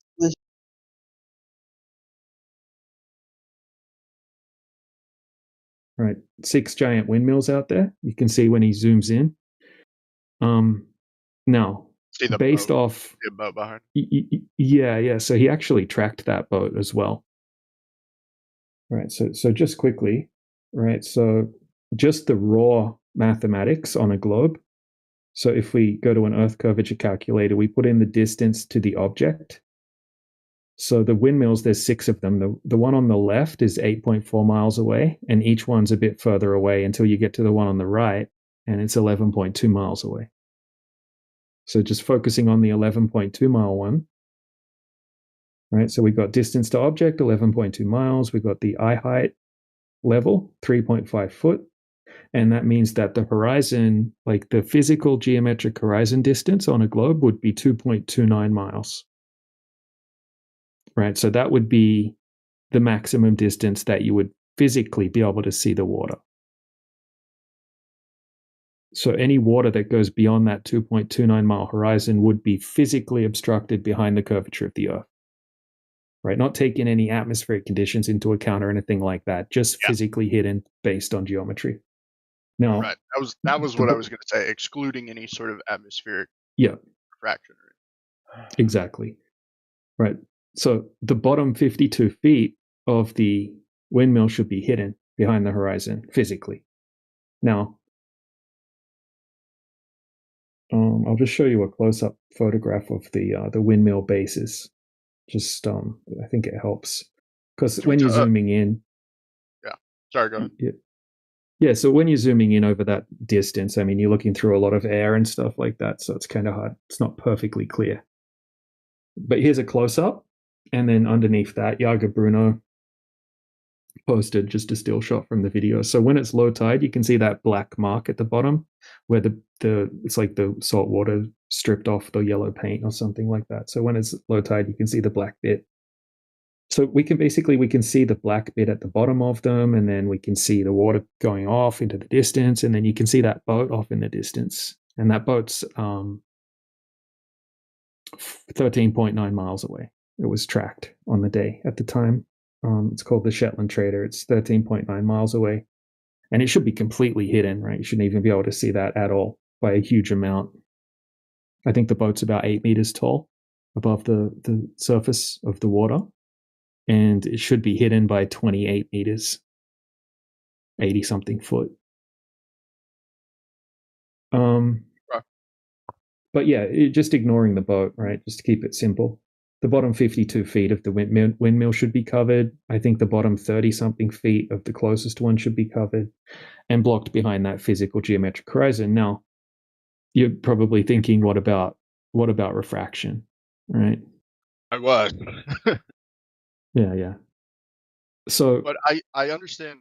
I understand what you're saying. What these are showing. That's why I kind of bring around the point that it's so hard to like quantify all of these atmospheric effects to be able to get to nail down a solid number. I still understand. I appreciate that it should be 28 feet. Is that what you said? 28 feet below. 52. Yeah. 52. Right. And so, I mean, I don't know. It looks like a sort of clear day. I don't see any clouds. Yeah, usually if you do a 10-mile zoom, it's not really as clear as this quite often. So it's a pretty good day. And if you look, like, obviously what I'm posting now is low resolution. If you look at the full video, it's in much higher definition. But he does repeat it on different days as well, in different weather conditions. And we can always see those black bases as well. And we don't see any sign of that geometric horizon. Now, to claim it's refraction... Can I say one thing about the geometric horizon? I don't think when it comes to the horizon isn't a physical thing. The horizon is just as far as you can see, or view is obstructed. Like, you can never go and touch the horizon, right? When we say so if you have a horizon, geometric horizons, like on a globe, right? So have a look at this next graphic. I got a graphic here for this moment.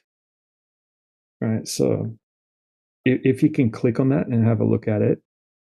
So basically, when I say geometric horizon, I mean if you have a fixed height of a camera and it's not moved, or a viewing location, that's where the tangent line would meet with the surface of the Earth. And then any water beyond that would be hidden behind it, and that would be considered the geometric horizon. Yeah. Kind of like if you... Yeah, I understand that. It's just that this is, disregarding any sort of atmospheric effects. No. We can get into that.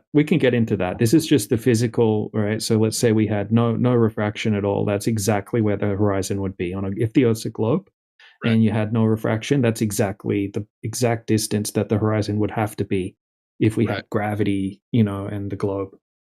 Gravity pulling everything towards the center of mass, that kind of thing. That would have to be the distance to the horizon. It would be consistently at that point, approximately 2.29 miles from a 3.5 foot observer height. So physically, any water that's beyond that would physically be blocked behind that horizon. Now, to claim that refraction is actually flattening out all the water and completely hiding that physical geometric horizon. So let's say we just hypothetically remove the atmosphere entirely, and now that horizon's at that exact distance. Now, if we add the atmosphere back, it doesn't change that geometric horizon's still there at that exact spot. So now we just have some temperature, pressure, and humidity to deal with. Now, on a globe, they have something called the refraction coefficient. Have you heard of the refraction coefficient? Yep. Yes, I have. Yeah. Right. So it's like little k, and that represents how much the light is bending in comparison to the radius of the Earth, right? In comparison to the curvature of the Earth. So the way they simplify the equation is they basically increase the radius, right? So standard refractions, k equals 0.13 to 0.14, which is about 15%. And that's in standard conditions on a nice clear day where we don't see heavy refraction, basically. So what that does is it just increases that radius value by 15%. So 3959 plus 15%. Now all of a sudden the horizon would be 15% further away. So you would essentially be able to see 15% beyond the curvature of the Earth. And now they say, okay, well, what if it's more heavy refraction on this day? Well, once it starts getting heavier refraction, you start getting heavier distortion and heavier destruction of things in the distance. and then you would have a higher K refraction coefficient. So they say like 0.13, 0.14, that's getting into heavy refraction. Like, let's say that's happening, right? So now, let's say the horizon's 30, 40% further away. It doesn't make it that much further. Like, it's not matching up with what we're seeing in the image. So we could say, okay, maybe it's heavy refraction, but that would just make the horizon like 4 or 5 miles now instead of 2.9. But we don't see any sign of the horizon all the way out to 14 miles. We can just see flat water. And when you calculate the amount of refraction that you would have to have for this observation to be possible on a globe, you actually have to increase the radius value by 2,300% refraction. So standard refraction's 15%, heavy refraction, say 30%, something like that, 40%. And then once you start getting heavy refraction, you start getting like crazy conditions. That's when you start getting into, you're going to have superior mirages and things like that. Inferior mirages, superior mirages, Fata Morgana, just crazy looking conditions. It's not going to look clean and clear or consistent either. And the refraction coefficient you would have to have for this to work on the globe, 0.96. And that is 2,300%. So basically, you would have to have 24 times the radius value for this to work on a globe, whatever that equals, 24 times 3,959 miles for this observation to be possible on a globe. So much refraction, essentially, basically, the Earth would look flat. And that's the case for pretty much all of these, or a huge portion of these good quality long-distance observations. Basically, you would have to have so much refraction that the Earth would just look flat anyway. And we're not seeing that crazy heavy distortion. We're not seeing mirages, right? Because mirages all have, characteristics. So we know it's not a Fata Morgana, so we can cross that off the list. We know it's not a superior mirage. We can cross that off the list. Obviously, it's not an inferior mirage because that's the opposite thing. And, what does that leave us with? It leaves us just with mild miraging effects or just atmospheric refraction effects, according to the mainstream, which is just sinking or looming. Can't be sinking, right? Because that would be the opposite, upward bending light instead of downward bending light. So looming's the only one that we would have left to work with. And that's a mild version of a superior mirage. And there's no evidence that we're able to have a refraction coefficient of 0.96 and have such clear imagery without miraging effects.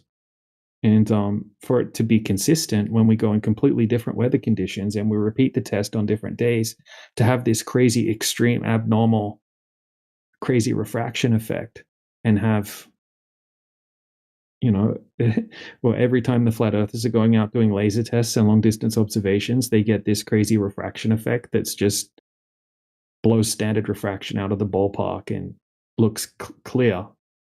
There's no evidence that that's possible. So, I mean, I see what you're saying. Unfortunately, I'm not equipped to have an intelligent conversation with you about this. You obviously know a lot about this. And, no, you're good. That it is, as long as you get the point, look into it further and try to look up a rebuttal to it or something like that.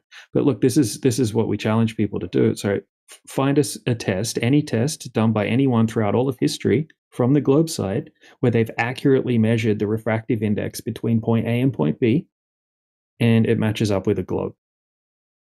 Or where they've measured the refractive index, where it can be so high as 0.96 or 0.99, what we're getting, what it would have to be for these observations to work on a globe, where we have that much refraction measured and have clear, undistorted views of what we're looking at in the distance.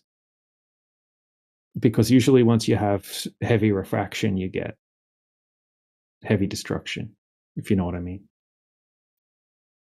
Yeah. No, that sounds fair enough. Yeah, and look, there's tons of tests. There's so many tests. So it's not just like, this one that I just showed you. There's tons and tons and tons. And you don't even have to believe any of them. You could just go and do it yourself if you really wanted to. Is showing you curve over distance the evidence you'll accept? I guess when it comes to the shape of the Earth in general. Well, I mean, curve over distance. I mean, it's like it's the thing that we have access to testing here on the Earth. A lot of the things when it comes to the globe arguments are based on the sky and things that we can't get to, things that we can't really empirically validate. And there's a certain amount of trust or faith or unverifiable claims in the argument or the globe proof, right? If it's to do with stars, if it's to do with the sun or the moon or something like that, we can't really. Like, there's always going to be a whole bunch of stuff in there that we can't test. Or, like you said earlier, your best globe proof's the pictures from space, whereas I could show you pictures from NASA and pictures that are just CGI, and you wouldn't be able to tell me which ones are from NASA and which ones are CGI, because it's not possible to tell the difference. So if they did want to trick you with this type of thing, then they could do that. So that does mean that there is a certain amount of faith involved in trusting NASA and that kind of thing. Not necessarily. And what do you think about the moon mission, the recent moon mission? Oh, I just wanted to say one thing before you go on to another topic. I just wanted to say one more thing to FH1SH regarding his last question, that, there's a misconception that you wouldn't, the Earth's too big for you to see the curve. But no, what we are trying to demonstrate, and as DJ said, you could also test it for yourself, is that no, it's actually mathematically the case that you would be able to observe this curvature in reality if it existed, and you do not. So if you take nothing else away from this, I can see you said, oh, you're just kind of still looking at it, which is amazing. That puts you in, I would say, like the top 10% of heliocultist globe believers, that you're actually willing to examine the evidence. And if you look into it, that puts you way above the people who have gone along with the clear sociological program to dehumanize flat earthers and dismiss everything they say with kind of a middle school science textbook glossary level understanding of science, or just, kind of like meme level. Like I just want to compliment you that you're way above like the huge majority of people we get in here who are unable to examine an argument without adopting it. Like, you should be, if this globe is so wonderful, it should hold up to scrutiny, and you're actually willing to discuss it, which is just amazing. So yeah, we can go on to the moon topic if you want, but I just wanted to compliment our friend FH1SH that he's able to discuss something without having an emotional freak out about the globe. It's just amazing and very refreshing. Oh, thank you. Yeah, he's been super cool to talk to. Yeah, definitely props, But I think that was someone else that asked about the moon. Oh, Dandelion, by the way, it's fish. Okay, fish, yes. FH1SH is cool too. That sounds sick. Okay, I'll call you one of those two things next time. Yeah, Felix was asking about the moon. I just wanted to make sure that I got that little fish compliment in there before we went on to a new topic. Oh, thank you. That felt good. I appreciate that. Yes, you're just welcome. To address the Artemis thing really quickly, or the pictures from space thing. I mean, I don't know if you guys believe that they went to the moon in the 60s and the 70s or not, but the footage that they gave, a lot of people haven't seen a lot of the footage. And if you actually have a look at the footage, I mean, in my opinion, it's just ridiculously laughable. And most of the time when I show people this footage, they don't even believe me that it's actually NASA footage. Like this for example. Like this is not convincing for me, this footage. What about the recent stuff though? The Artemis stuff? Right. So look, the recent stuff, a lot of people were pissed. I actually saved a ton of videos from TikTok where people that aren't flat earthers are saying like, what the hell? Like, we were expecting amazing footage during, like, finally they went back to the moon. Everyone was all excited. They thought that they were going to get some amazing footage. And most of the time they were just basically doing those little tricks they do in the front of the camera, flipping around their food and stuff like that. And then the few pictures that they gave us of the Earth from the moon or from Artemis, like from space, were very unimpressive, to the point where they could have just easily faked those. And just to illustrate that point, quickly, right? If you have a look, we made this for example. Now it says which one is from NASA. If you have a look in the side chat, I just posted an image. Right, so which one's from NASA? Now, one of them's from NASA. All the rest are just made in ChatGPT. Now, I'm not even asking you to try to guess. I mean, you can try to guess if you want. I don't know, but what I would say is none of them are from the Artemis mission. Yeah, exactly, right. So this illustrates my point perfectly, because one of them is from the Artemis mission, and I can prove that because yeah, absolutely. Well, that's my point, right? You can't tell, can you? That's my whole point. All right, I'll narrow it down a bit. All right, so it's either this one. I'm uploading, right? This one or this one. But you already proved my point, right? You weren't able to tell. First, you said that they were all fake. None of them were from Artemis, and now it would just be a matter of guessing. And yeah, I mean, I don't know, but there are, that's fine. That's from the low resolution webcam. That's the GoPro that's on the side of the rocket. Those aren't from the high definition DSLR cameras they had in the actual. Right. Wait, if you think you've DSLR cameras in the 1960s? No, we're talking about Artemis now. Artemis. Yeah. Oh, okay, retardimus. Gotcha. Sorry. So this is the thing, right? We can recreate. Wait. But just to let me make a point. Yeah. These images you've shown go are ahead. all from the what them.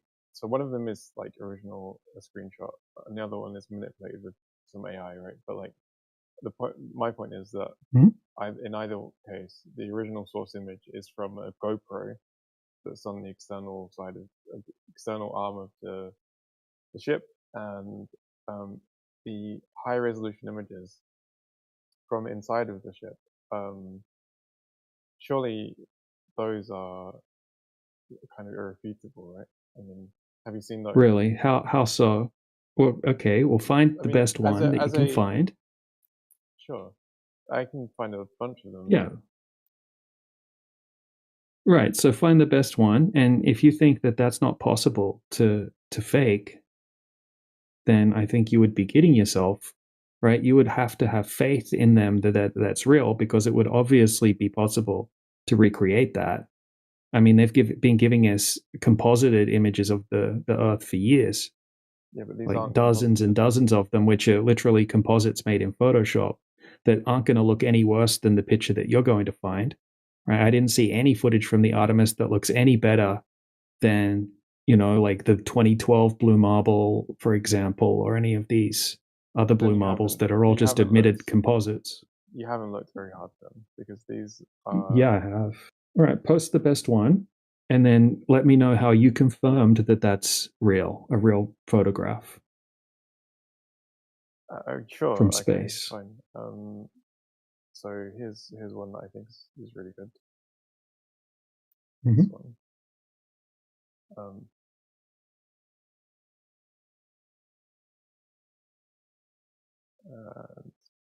You don't think that would be? To 10 minutes past the hour, I posted a picture of a pterodactyl. Yeah, well, that's very clever of you. But okay, this one. Yeah, no, listen. Do you think that's a pterodactyl? Very clever. But no, these pictures. Yeah, very clever. So you're avoiding this. Let me ask you, what does it look like to you? Not a pterodactyl? We're not talking about dinosaurs. We're talking about the moon and the Earth. Dude, that's a picture of a red kite hawk from the back. The pterodactyl head is actually the tail. I honestly don't care. I honestly don't care. All right. Well, the point is you can't tell shit from a photo. I'm not interested in analyzing a picture of a bird. I'm talking about the picture of the planet. He's posted his favorite science fiction photo. Yes, he's posted his favorite image from our buddies. Yes. So I got a question, Felix. Okay. On your first image that you posted of the half Earth. Yeah. Why is the hot spot facing towards us? I've got no idea. I actually have no idea. Look, we don't need to try to debunk the image. Right. So look, this obviously you could easily make this image in an amateur with zero budget could make this exact image within 1 day, right? Using just free software like Blender, right? You could go on YouTube right now and say how to make a globo, and you can look at time lapses of people making these in Blender 10 years ago, and they look just as good as this. So look, this is my only. Do you know what digital Mhm. forensics are? So like, if you look at the raw image files, you can tell. Dude, you analyze can edit the raw image data using a hex editor, just like people have been doing since the 1980s. No, but listen, the CMOS sensor. So the sensor on your digital cameras, right? Yeah, it's a grid. It's a rectangular grid. Okay. Yeah, we know. Okay, great. Good for you. So, great. So I can take your raw image and I can edit the metadata with the hex editor and overwrite everything and make it look like that it was taken with a different camera at a different place on Earth. Please just stop talking because you're very fucking. Oh yeah. So let me guess. If I grant you this one special plea, your entire argument chain suddenly makes sense. Go fuck yourself. I don't want to hear you talk. Oh my gosh, they're so mad because they're trying to get a point out that's absolutely incongruent and irrelevant. I haven't even made the point yet. I'm halfway through the point. Yeah. So raw images can be altered by a hex editor. You don't. Look, here's the point. Okay, the CMOS sensor has a very specific pattern. Okay, of how it generates pixels when it receives the light through the lens, and it's reflected off of the mirror onto the sensor, and it captures that. That creates a very specific pattern of pixels, right? It's a great. I can capture that signature and replicate it in hexadecimal. No, you can't. Yes, I can. That's how I spoof images. Yeah, that's how I spoof images. You can't replicate the very. Yes, I can. Yes, I can. You give me one image, and I will replicate the exact dimensions that it is projected onto the sensor.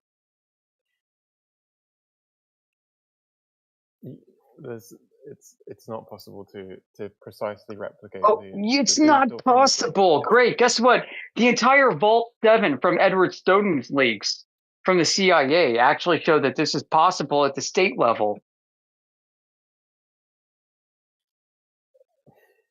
You don't think it's possible for NASA to spoof the metadata on the images that they're showing you? You don't think that they can do that?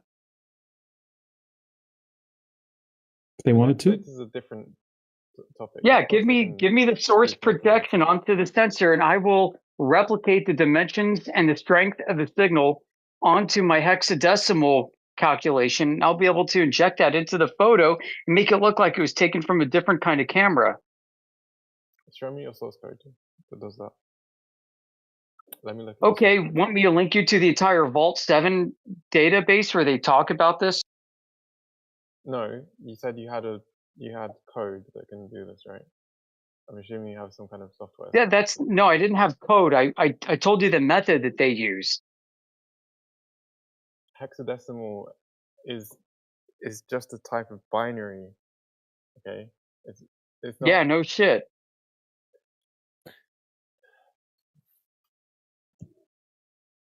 Hello, guys. Yeah, what's up, buddy? All right, so you're saying that there's some folks like you have a complete belief, like some kind of technological hubris, right? This is a technological hubris. You think we're so advanced and we can do things that nobody else can do. This includes great images that nobody can falsify or replicate through any kind of digital forensics falsification. I mean, come on, that's freaking ignorant as shit. Really? Isn't that the whole purpose of like spies is to like fucking replicate everything without being discovered? Yeah, called misattribution or false attribution, right? If I wanted to make it look like this photo was taken with a Russian camera, I could alter the metadata such that it would look like that the sensor that the image was produced on came from a Russian camera. I just have to have the base signature of the Russian camera to replicate.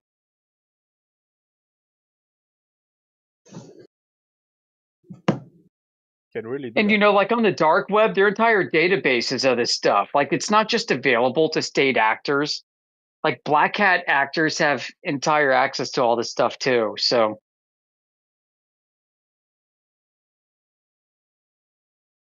Yeah, let's look. This pitch is not very good evidence, man. I mean, if this is it, this is pictures from space.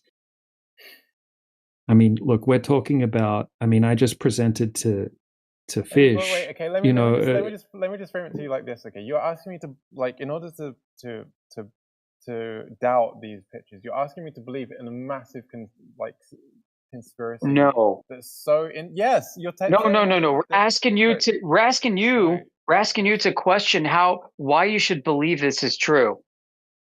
No, but you're also getting me to believe that in order to fake these things. I'm asking you to question how this is true. Yeah, what I was just complimenting Fish about is the thing you're not doing. Like you can abandon a flawed, set of data from a provably deceptive organization without thinking about what the implications are of that.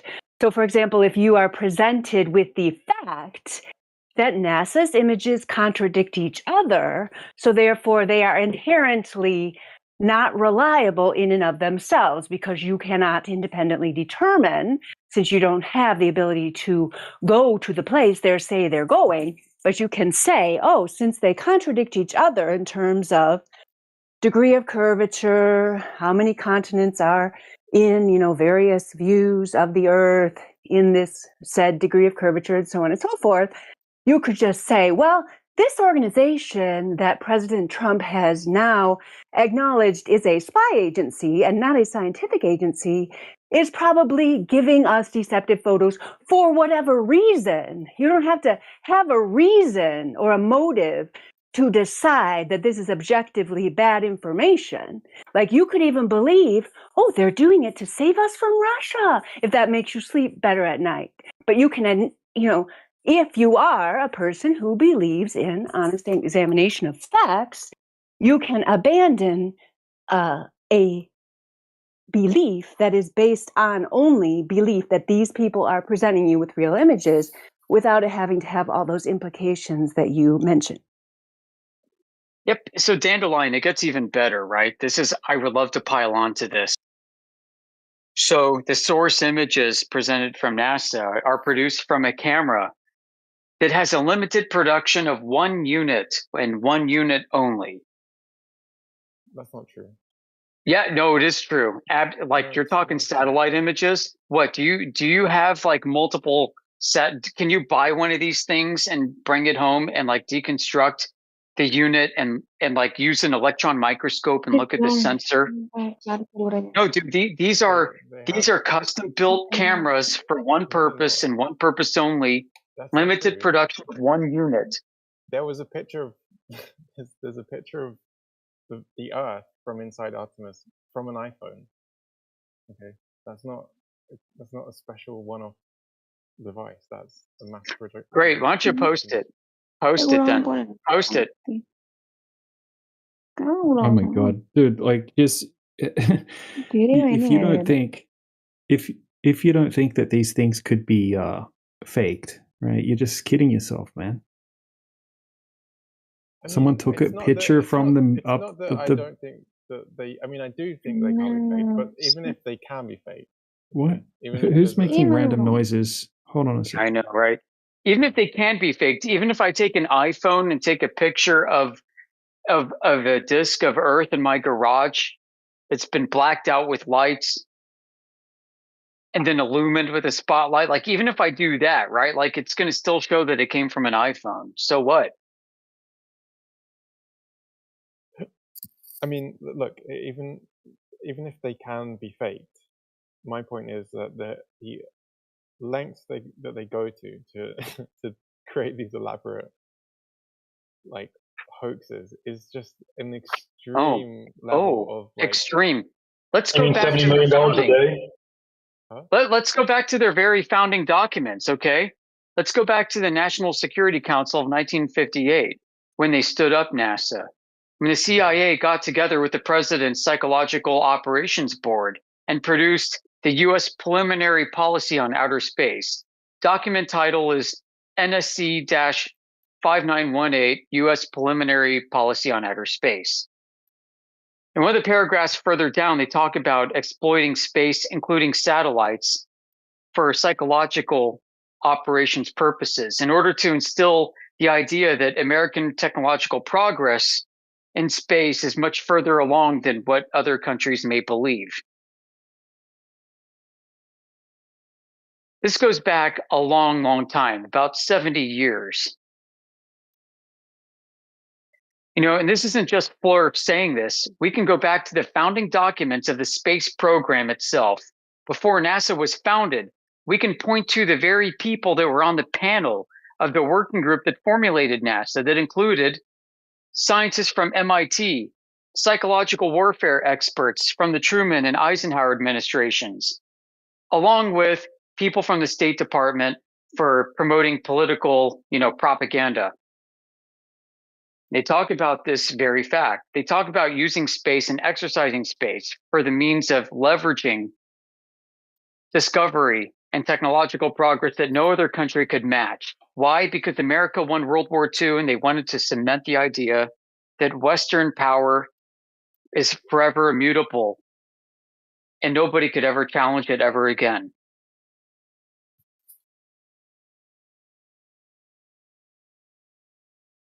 Let's not forget that $70 million a day is not a far stretch for expenditure on CGI budget. $70 million a day. 70 million Per day. A budget of about 28 to 32 billion dollars a year. Yeah, that's how much they get per day of taxpayer money. It's a lot of money, and on top of that, they have the budget for Artemis. Well, it wouldn't cost shit for this shitty CGI, dude. This is crappy CGI. It's not impressive. In fact, there's countless people just constantly making videos complaining about how shit the footage was. You know, in 2026, when we have all this amazing technology, they provide a few pictures that could just easily be made in a day on zero budget. So what does the Earth look like? You can tell it's real because it looks so fake. Well, wait, I don't, fuck it. I don't know what the Earth looks like. We're not claiming to know the shape of the Earth, my friend. We're not claiming the Earth's a flat disk floating in space. We just go out and empirically test for the curvature in the real world, and 100% of the time, the curvature that would have to be there over a certain amount of distance isn't there. Ever. I'm not like, I don't know anything about that, and maybe you have valid points there. I don't. Yeah, you're good. That's all good. It's all good. If you haven't looked into it, I'm not giving you a hard time. I apologize. I was listening to you explain that stuff, and it was very interesting. And I don't want to even attempt to debunk any of that because you might have I don't know. That is an interesting subject. But for me, the other side of it is okay. Assuming the curvature is not what they say it is or whatever, or the shape of the Earth is not round or sphere, then what does it look like from what is it? What shape is it? If you want I'm not sure. If you want to believe that, okay, the evidence says that the Earth is not curved or globe, then what do you guys think it is? That's a valid question. It's the more interesting question. That's a valid question. You once had a God's eye view of Earth, at least you thought you did. And now that you don't have a God's eye view of Earth, now you want a God's eye view of Earth. No, I don't care what. So I would. God's eye view. I would describe the. Sorry, go ahead. I'm just curious. What it's like. Sometimes I like to climb a hill to look over the town and see what the town looks like from the hill. Yeah. There's something called the International Outer Space Treaty, and it actually prevents people from legally being able to actually send up their own rockets beyond a certain height without very strict permits, or send up their own satellites or anything like that. You're not even allowed to film above a certain height because they say it's a national security list. And this International Outer Space Treaty was designed back in the 60s, I think it was. We can only get up to a certain height as civilians. I mean, we can send up weather balloons to about 120,000 feet, and then a few people have allegedly gone up to 300,000 feet with the Virgin Galactic, Richard Branson thing, and then we've got 350,000 feet with the Blue Origin. On top of that, we're just relying on the word of these space agencies. And the only people that have gone above low Earth orbit have been 28 people, and they've all belonged to NASA. And most of them are dead. And most of it was 50 years ago, until this recent Artemis thing, where 2 of them were actors. Not that that matters, right? I'm just saying that this is the claim. 28 people have ever been above low Earth orbit. But as civilians, I mean, even Neil deGrasse Tyson, he said that, so when they did the Virgin Galactic, he did numerous interviews, and he said, look, that it's marketing, and it's basically it's bullshit, right? What they're doing is they're going up really high. They're using fisheye lenses. They're telling people that they're going to space. He says it's not space. He says, I've done the calculations, and from that height, you would not see the curvature of the Earth. It would look flat from that height. And then we've got people on board the Blue Origin, like William Shatner. He said that he didn't see any sign that the Earth's a globe from that height or of curvature. We had Wally Funk, trained astronaut of 50 years. She did an interview with Fox saying that she thought that she was going to get to see the Earth, and she said that they didn't go high enough. She thought she was going to get to see the curvature of the Earth, and, she said that in a Fox interview. So as high as we can get, right, we can't see any curvature. We don't detect curvature. And so we're left just trusting footage and pictures that we can't ever verify. But this is the thing. When we actually put this to the test in the real world, there's no curvature over these long distances where there would have to be curvature. And it's consistently that way. So we're just encouraging people to have a look into it, and you can actually go and test these things yourself. You don't have to trust what we've done. It's not faith-based like the NASA imagery. This is something that people can just go out and test. Testing for the curvature is the easiest thing we can do to test the globe. Yeah, I mean, I live on a coastal. I live in a coastal town, and I grew up. I didn't grow up here, but I grew up thinking that you were not supposed to be able to see all the way across to the continent, France. But it turns out France, you yeah. And basically every day, I can see France every single day. Right. The cliffs of the white cliffs of the French coast, which we have on this side as well. So it is an interesting topic, like the curvature thing, and like being able to see it when it supposedly is too far away to see. But that raises so many other questions that are just for someone who hasn't, like, excuse my impolite framing here, but for someone who hasn't drunk the Kool-Aid like most of you have. No, I know what you mean. It's like it's a lot to kind of like. Yeah, it was the same for me. I thought it was the dumbest thing when I first heard about it. I heard about it. Eddie Bravo on Joe Rogan's podcast before it was popular back in 2017. I heard Eddie Bravo start talking about flat Earth. I was like, what the hell? I was like, Eddie Bravo's lost his freaking mind. This is crazy. But I was actually a fan of Eddie Bravo. I was right into Brazilian Jiu-Jitsu at the time, and I'd read a bunch of his books, and I knew he was a pretty smart guy. So I thought, all right, I'm just going to check out the video that he recommended.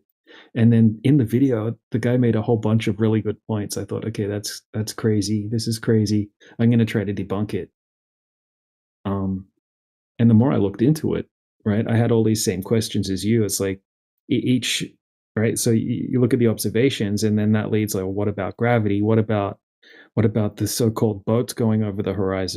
What about the so-called boats going over the horizon? What about this? What about that? What about, all of these different things? And it takes a long time to look into it. And also, it takes a long time to learn a lot about the globe. Most people don't know that much about the globe, right? Once you learn about the globe and then start looking for the evidence behind the claims, you find a lot of it's like assumptions are made, and then calculations are made based off those assumptions, and then they'll come to a conclusion based off that complex mathematics. But when you look at the empirical evidence for the numbers that they're using in the mathematics, like the R value, the radius value, and that kind of thing, you don't find it. And all the actual real world evidence contradicts it. So yeah, you probably have a million more questions, but all of those, each question could be a 4-hour conversation.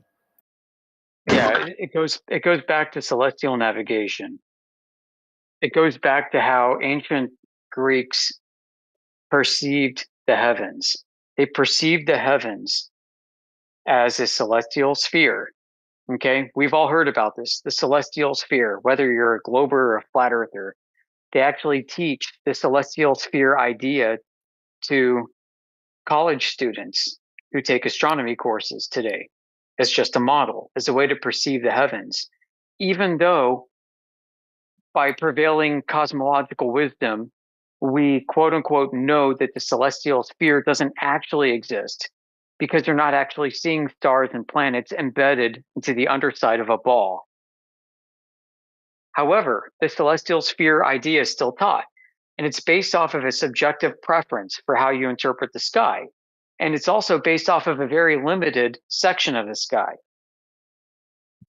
So people watch stars move overhead. Boom. People look at Polaris and it doesn't move. People in the south look at a dark region in the night sky and see stars appearing to form arcs around it. So people all over the world put this together and they create this celestial sphere idea from antiquity. I'm willing to accept that as an interpretation. And people actually do measure the angular rate of change of these stars, these lights in the sky over time.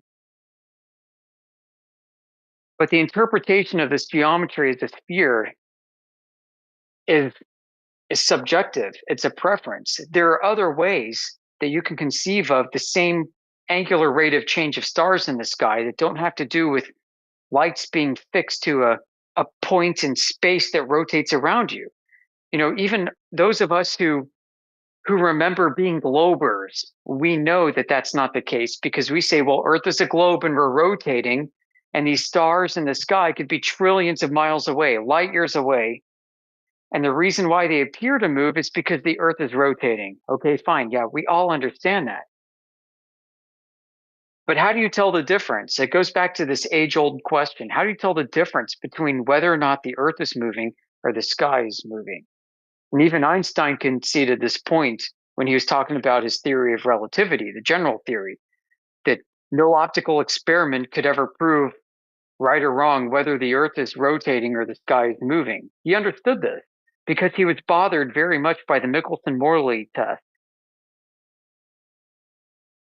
He was bothered very much by Airy's failure, which was really a success in my book, and so many other tests that came before and after.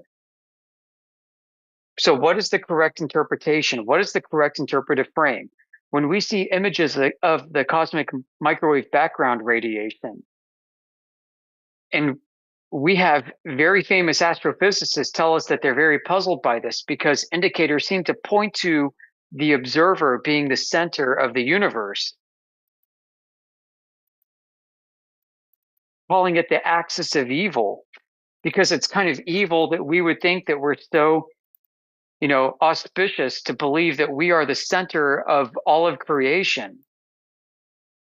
And yet that kind of appears what it should be. But you could also interpret this if you introduce other reference frames.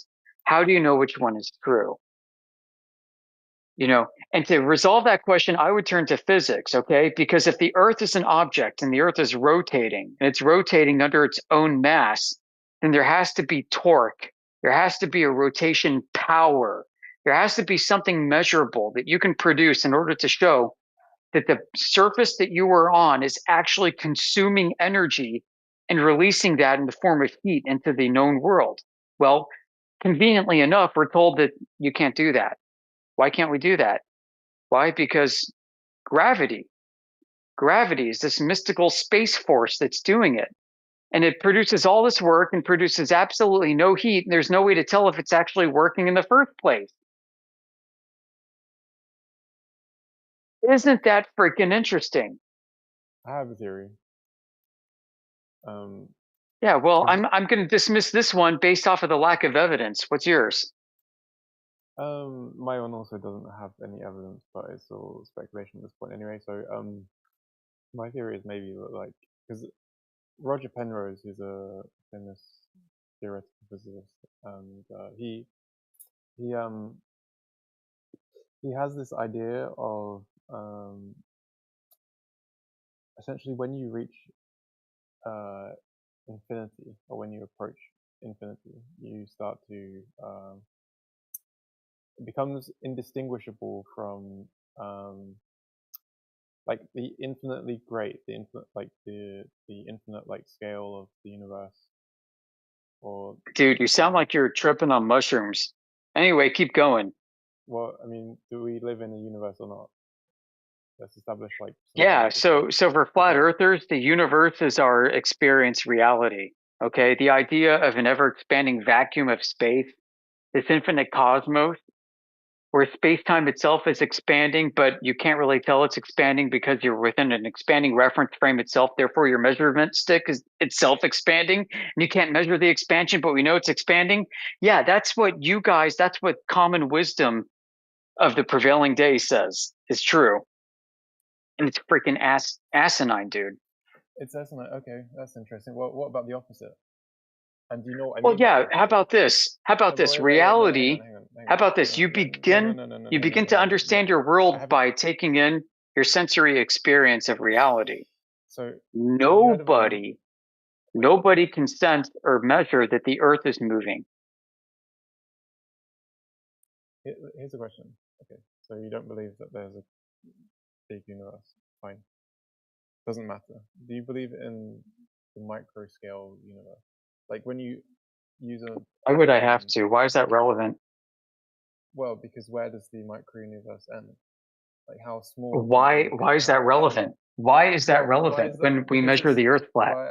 Well, if you had like cared enough to allow me to explain Roger Penrose's theory, which you didn't, you just interrupted rudely with your own ideas about things. Yeah, with a question. But no one cares about your question. I mean, I don't care about your question. So you're just here to pontificate and tell me space stories, which I probably know better than you. Here's the thing, right? Here's what I find funny is that I wouldn't be angry if the Earth was flat, or if the people were genuinely telling me, like, if there was this massive conspiracy to make me believe that the Earth was round, I actually wouldn't be angry like you guys are, because you know what? That's funny because I don't think there is a conspiracy. Listen, I don't think there is a conspiracy, dude. You don't? Okay, why are you so angry? Listen, because I'm trying to tell you, because you're trying to pinhole me into this idea that I have to believe in a conspiracy theory. I don't think there is a conspiracy. You've got massive hang-ups about this whole thing. No, I don't have Listen, I'm telling you that you're trying to straw man me and poison the well by saying I'm a conspiracy theorist and I have to accept a conspiracy theory. And I can go into zillions of reasons why. I could talk your ear off right now for hours how this is not a conspiracy. What is it then? It's a delusion. It's a delusion. But but if it's a delusion and not a conspiracy, then why are there people supposedly creating like CGI images of the Earth and faking these space missions and moon missions? Why are they doing that if it's not a conspiracy? I don't know. Why don't you go ask them? Well, no, okay. Oh, okay. So your whole thing falls apart. Like either it's no, it doesn't fall apart. Listen, you're asking me why people would do something. That's a motive. People do things without any reason whatsoever. Listen, and if this is a delusion, okay, grant me this one special plea that this could be a delusion, right? Then the reason why they're doing this, they're backfitting the data from their observations, is because they believe their belief is so immutable and so true that it requires them to backfit their data and observations into the model. I'm bored of this conversation. Someone else. All right, I guess you're not ready for this conversation either. So why don't you go bye-bye? It just no sense.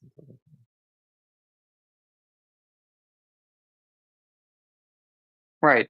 Listen, have you ever heard of an urban myth before? No, never heard of that. Okay, maybe it's more popular in America. An urban myth is basically an idea, a foregone conclusion. You know, like a legend, something that everybody believes is true, but nobody has any evidence for, and he's gone. All right, sorry, folks. Sorry if I ruined the chat.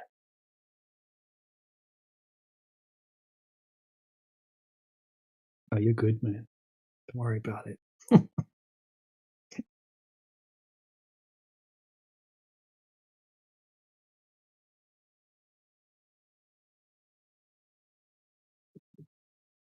Man, I'm looking at the full footage of that docking video that we like. The ISS, that's not ISS, the lunar module docking, Apollo 16. The full footage here is absolutely hilarious.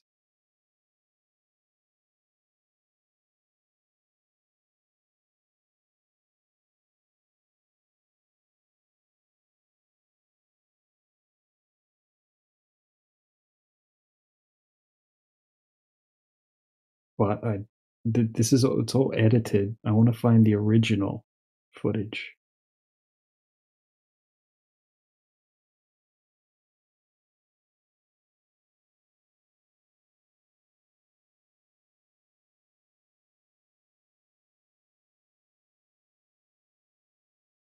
I don't want to see the 24 frames per second. I want to see whatever they filmed originally, allegedly.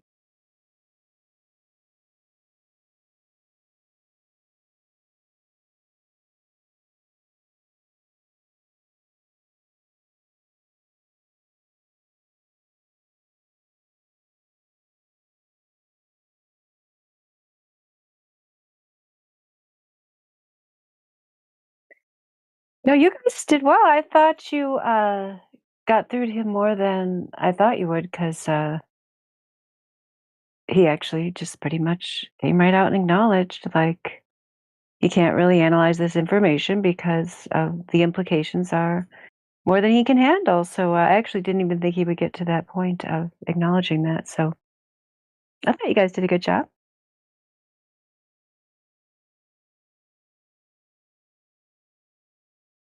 Thank you. Yeah, he'll be thinking about this for the next week. That's for sure.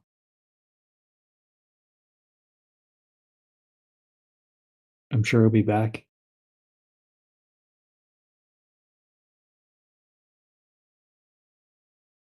Yeah, I mean, that's like, the first, the guy who was here before him, Fish, who is capable of analyzing information without getting emotionally involved in it. Like, if a person can even, there's a few things, if they're not like immediately willing to look at the evidence objectively, then if they can at least, I think, see in themselves where this area is one where they already have a lot of biases, presuppositions. They've, he said he hadn't drunk the Kool-Aid like us, but clearly he has drunk the globe Kool-Aid. It's just everything is just turned on its head to where even to acknowledge the question that possibly you could have been brainwashed by the globe, I think is healthy for people to examine. And I'm sure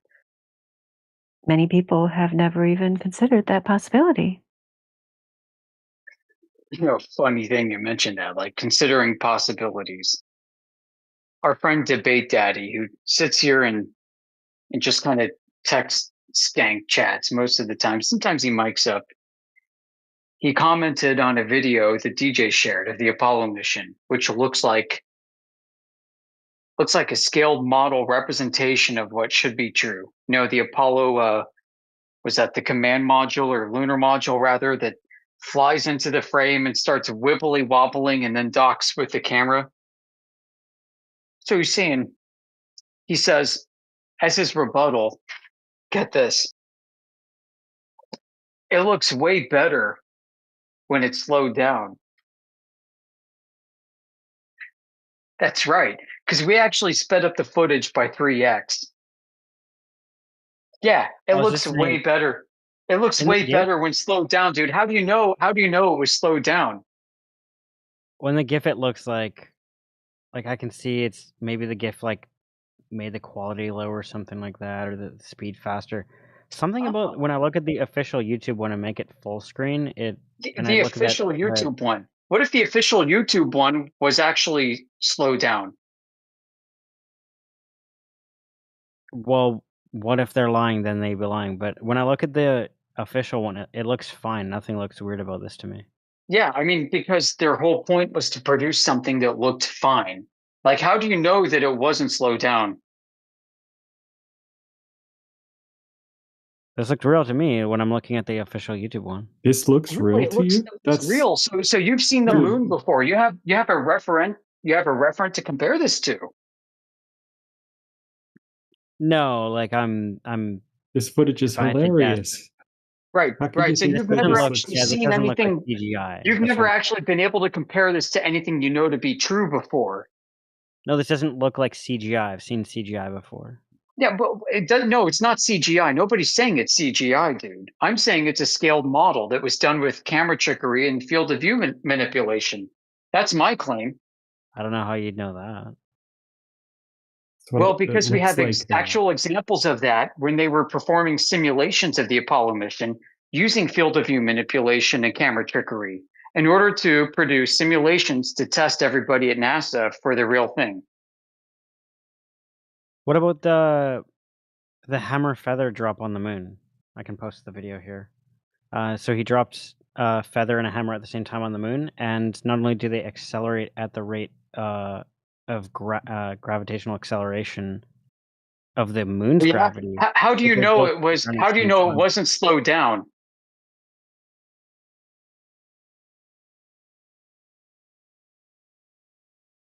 Well, let's say it was slowed down. It would still, this entire thing would have to be in a vacuum.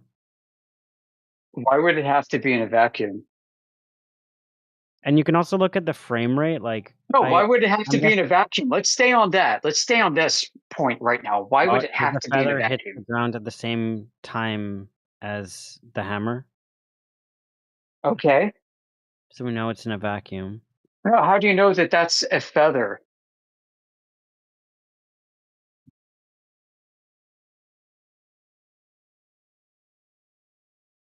It looks like a feather.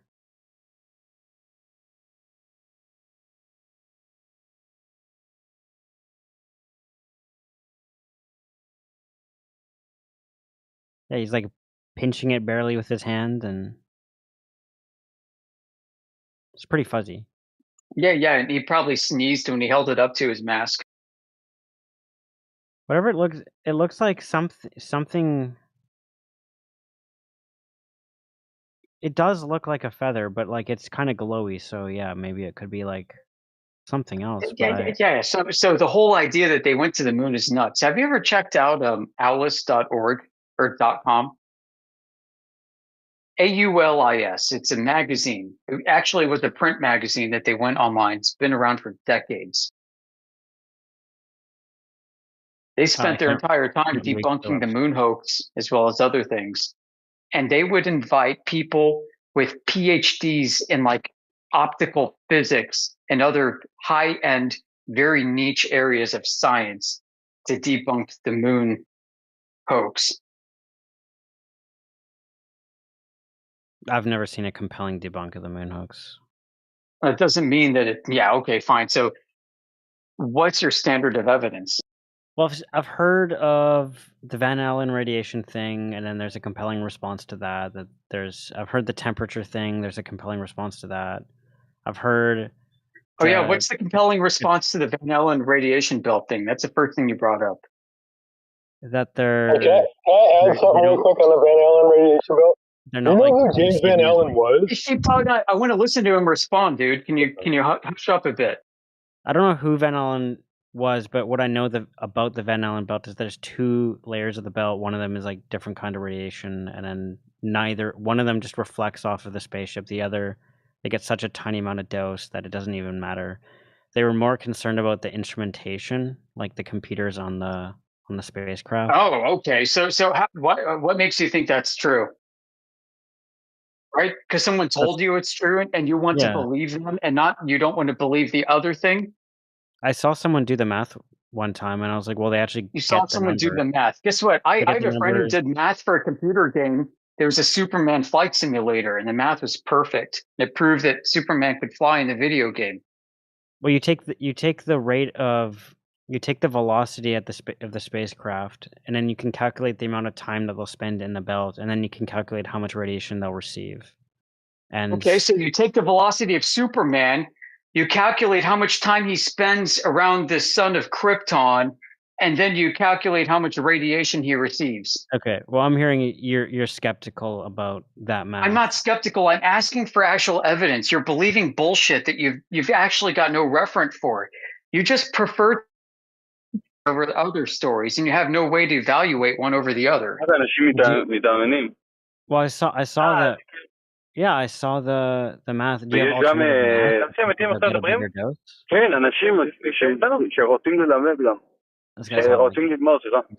interrupting our conversation. Can you mute yourself, please? Tomo? I'll just mute him. Oh, can you mute yourself, please? We're in the middle of a conversation. Thank you. Sorry. I was.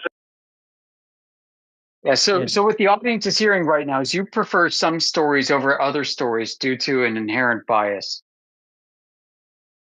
I don't think that's a genuine representation. I've seen one set of math. If you have another set of math, I'll really. So why should you believe math? Like I said, I can produce amazing math for a video game, and you'd have no way to differentiate that from reality, would you? Take the radiation dosage of both areas of the belt, and then take the velocity of the spacecraft. How do you know that radiation dosage value is true? That's what it's been stated to be. It is because you want to believe it. Yeah, if you think it's measured higher and you have some alternative measurement that shows I don't need an alternate measurement. I'm asking to substantiate your measurement in the first place. Right now, you just got to believe. Are you asking me to? Well, I'm just going off based on the measurements I've seen on. I've seen those same ones, okay? And guess what? Yeah. You know why I dismiss them? I dismiss them because I don't have any reason to accept them as truth. Well, then you would only be objecting to this if you thought it was way higher or that it didn't exist at all. Okay, so what? Yeah, but as it stands, the official numbers of them aren't a problem, right? Like the numbers that they crunch. Right. I get it. Yeah, so it's internally consistent, right?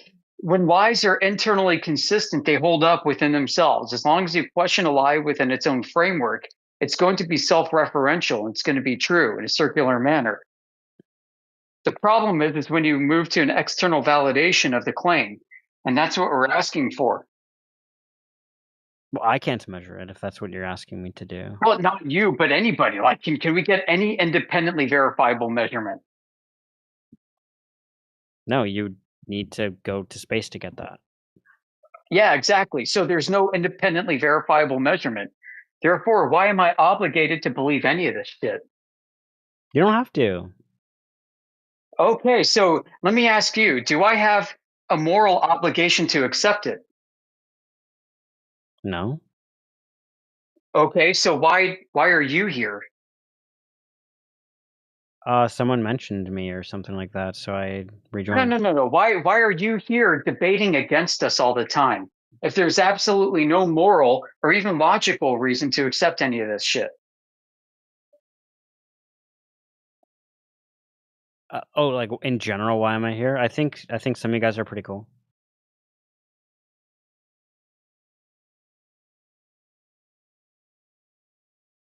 I mean, the topic interests me as well. Yeah. So why are you so resistant?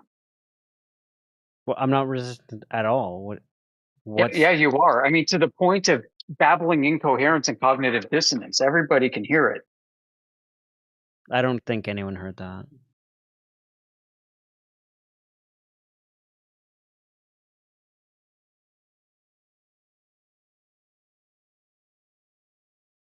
Anyway, you were asking me about why I believe in it, and then I said, or like why I disbelieve the hoax conspiracies, and I've heard of things like those two that I brought up, and I've seen the parallel lights or the parallel source of light on the moon or whatever. They say that the sun would be cast a parallel shadow, but the shadow isn't parallel. I've seen responses to that. Really, the shadows are not parallel? I've heard that one, yeah. Okay. So let me leave you with a thought real quick, because I've got other things to do. The fact that NASA is faking their accomplishments in space has absolutely nothing to do with the shape of the Earth.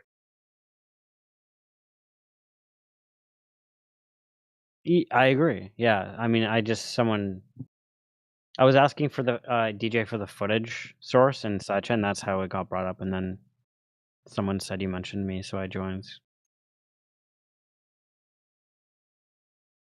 And it's possible that people at NASA today still believe in the globe.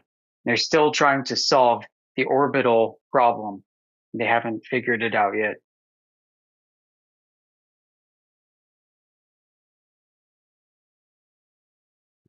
If you want to talk about that, yeah, like I think if your guys' stance is true, yeah, like I wouldn't assume everyone in NASA knows the truth. Maybe some of them are just fundamentally confused or misled. Yeah. Yeah. I mean, when you look at NASA's founding mission to be a propaganda machine, then it would kind of behoove them to do some real science and include a bunch of unwitting patsies in order to pad their numbers, while also projecting technological progress and capabilities that don't exist, which they said they would do.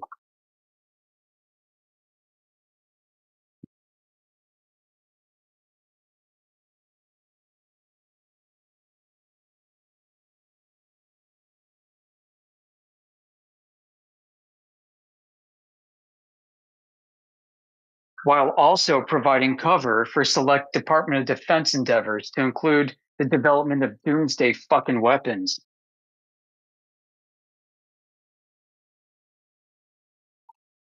As well as intelligence collection platforms like the U2.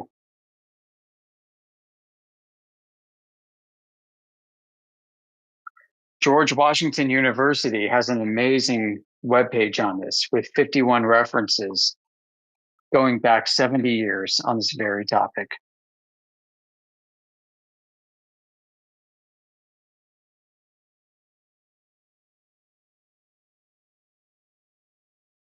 So meanwhile, while that's going on, right, the rest of us are like, hey, we've heard about this globe thing. Let's go see if we can find evidence for curvature, and we can't freaking do it anywhere. Right? I mean, we get all these coping mechanisms, like the reason why Earth looks flat is because of refraction effects that nobody can prove exists having any physical mechanical effect on the propagation of photons in reality.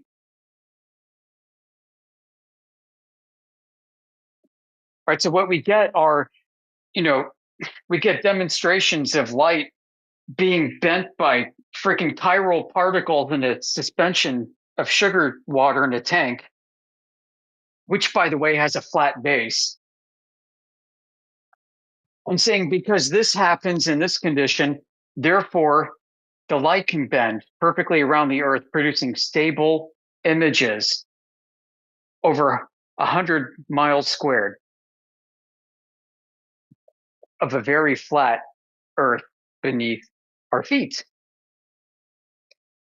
Every photon reflected off that surface of a curving ball Earth to your eye, being modified somehow by the environment, by the atmosphere, if you want to call it that. All trillions and trillions and trillions of photons from your feet all the way out to the horizon past 10 miles and beyond, to the left and to the right, across the whole horizon looking flat. It's because it's a gigantic freaking conspiracy theory of photons, where all the particles are taking independent arcing paths modified by the atmosphere itself, such that your eye is able to produce a flat and stable image of exceedingly good clarity, even in infrared.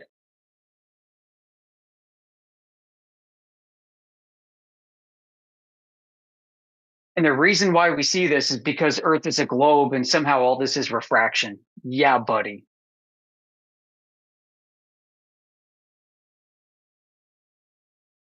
And then when people show us images of boats disappearing bottom up, you've got a bunch of things going on. You've got an inferior mirage. You've got an automatically off the bat in the far distance, you've got a reflective surface, call it a surface, you've got a reflective condition of the evaporation of air, heated molecules off the water bubbling up and evaporating, producing a reflection of the object above it. And then you've got potentially waves in the far distance, okay? And this is a great thing because in the far distance, you start to lose your sense of scale for depth perception. So you might have a wave 10 miles out that could be 3 feet high. You might have a wave that's 7 miles out that could be 5 feet high. You could have another wave. You could have something else even further out, 12 miles high that's 7 feet up.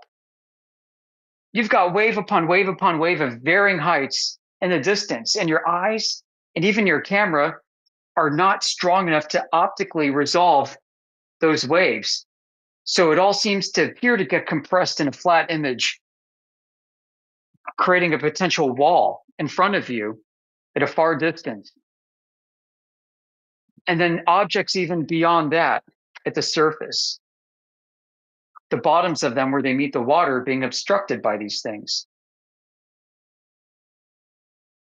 So you have that kind of condition happening too.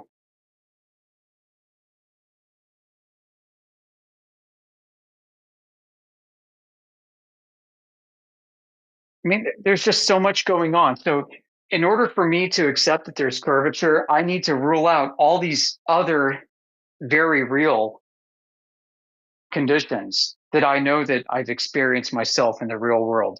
I need to rule them out first before I jump to the conclusion of curvature. Oh, and believe me, like the idea that trillions and trillions and trillions of rays of light, of photons hitting your eye from different areas of reflection off the surface of a curving globe in front of you, out for 100 square miles, suddenly conspire together, slow down and speed up whatever they need to do to produce a flat image of the surface, whether it's in the visual spectrum or infrared. I mean, and this is like the proof of the globe. And then people say, well, no, dude, you got to go up high. You got to like look at NASA pictures from satellites. Oh man, I almost don't want to go there. The globe requires a much higher level of conspiracy, than flat Earth, because like you said earlier, the flat Earth being reality only requires that conspiracy of fewer than 30 people who have claimed to see the Earth as a globe from the fantasy realm of outer space, whereas if the Earth is secretly a globe, despite all of our lived experience, despite the thousands of independent laser tests and long distance observations all around the Earth, all of these people just got together to conspire to pretend the Earth is flat. it's just absurd. It's just people not understanding reality because it's also something you can easily test yourself. So it's in no way is flat Earth a conspiracy. It's something that is just a measurement, a measured fact. The globe conspiracy is very easy to demonstrate because it only requires a very small number of people.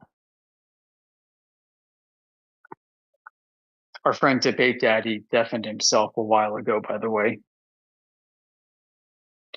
He just doesn't want to hear this.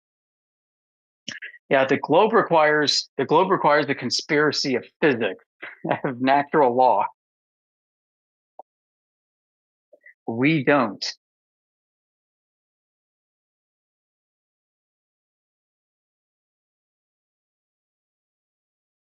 There's no evidence that the Earth is flat. It's a conspiracy.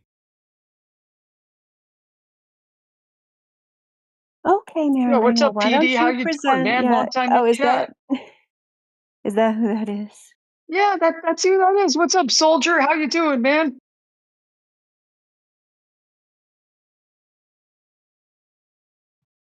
I tell you what, like I never told these flat earthers, but I saw the Earth curve under my foot when I left footprints behind me in the sand on the beach. Earth doesn't curve, you retard. We're gonna keep that a secret between you and me. The Earth doesn't curve, you retard. Yeah, and what do you mean it doesn't curve? I've seen earthworms form humps of earth behind them as they tunnel through the earth. Yeah, it's curvy, but it don't curve. Come on, man, you know what I'm talking about. Yeah, there's no evidence of curvature. I can't find it.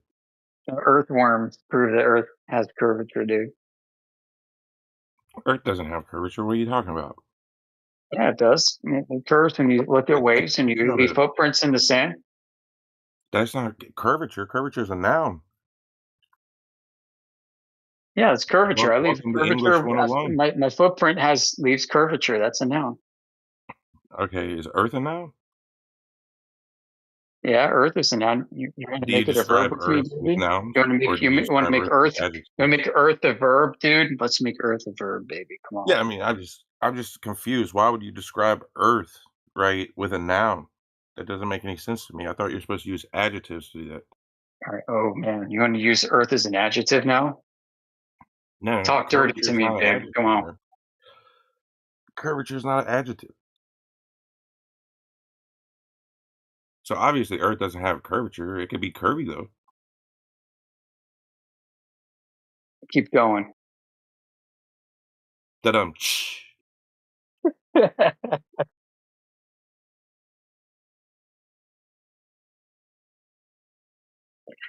Man, I remember like 4 years ago, dude. I was on the train to Boston and like listening to 24/7 Flat Earth. I'm kind of new to this. And you had the entire 24/7 FE crew tied up for hours, like the entire train ride, and nobody knew it was you. It was kind of epic and hilarious. So yeah, I mean, epic troll, man. I think you might take the top spot, bro.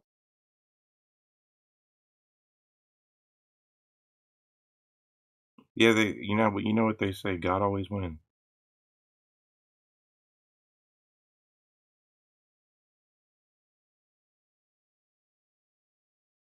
So you think the firmament's open or closed? I can't remember. I think it's halfway open. Yeah, well, halfway is still open. That's cool. It's also halfway closed, man. Where does all the helium go? Like, You got have you ever thought about that? The helium goes into my squirrel in the backyard, and he starts going, yeah, yeah, yeah. It's freaking hilarious. You don't believe in liquid helium or anything? Oh, bro, like the sun, they say, like NASA says, the sun makes freaking liquid helium and shit, liquid hydrogen. No, I don't believe that. Yeah, I know. I don't either, but I mean that's what like the ding dong heads say with like multiple PhDs at NASA. Well, I did the math. It looks like the sun's about 40 miles away if you add it up with the shadows and all that. Dude, like I got cooked by the sun last summer, so I believe it. It's very close. And I heard it's way smaller than they claim to. If it was the size of a golf ball, dude, and it like But it flew looks at like your it's the nuts, same it would size burn as a the hole through moon, you. you know? It looks like the moon and the sun are the same size. To me. I mean, that's just me, though.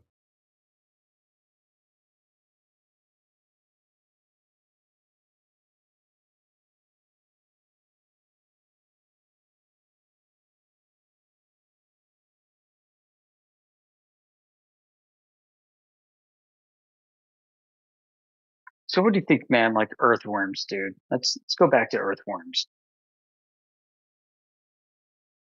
Do What about earthworms them? curve? You got brain worms? Yeah, man. So yeah, do brainworms curve? I would say they're curvy.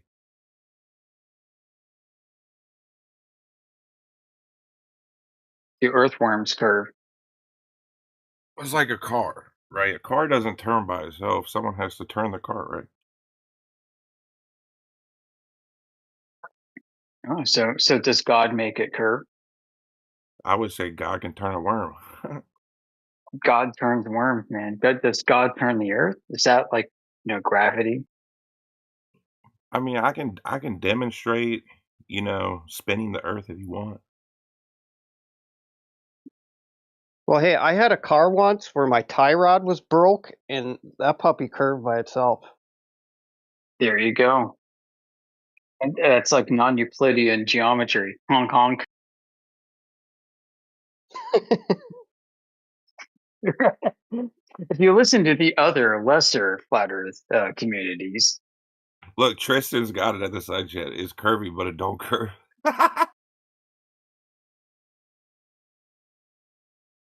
yeah, the curve is relative, man. Like in this reference frame, it's straight, but in your all's reference frame, it might be curved, but that's your problem.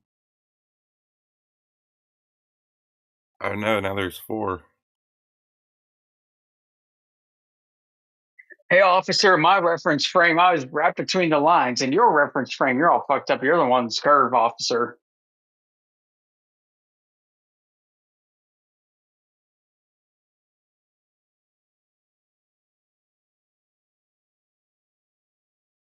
I posted the hourglass, but he didn't get it. Yeah, the curving hourglass. I think it's curvy. I don't think I've ever seen a straight hourglass. So that means time's curved too, right? I don't think it exists. Bro, that's a big galaxy brain. But I mean, if you go to the dictionary, there's only 7 planets. Merriam-Webster.com. Because I was listening to what you're saying earlier about how it's all recent. You know what I mean?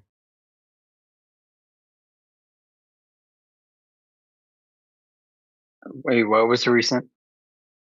Yeah, like the Earth being a sphere. That's like a recent take. That wasn't what it was for like 7,000 years or something like that. Oh man, someone else says that. I don't think that's the case. Like I think people thought it's been a globe for like at least 2,500 years. Really? You think it's been that long? I think some people thought that 2,500 years ago. Yep, maybe more.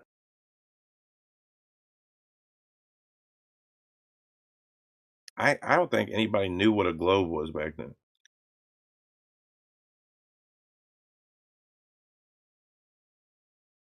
I think most people thought it was flat.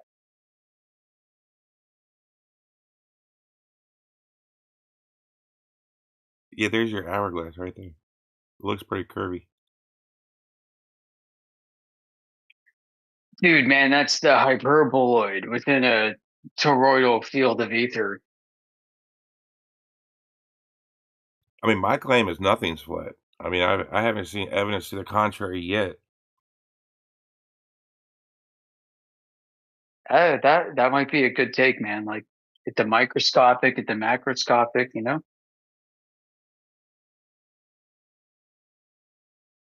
It's like just when you see something flat, you look along it just when you think it's going to continue being flat, it stops being flat for some reason. It's like, oh shit. So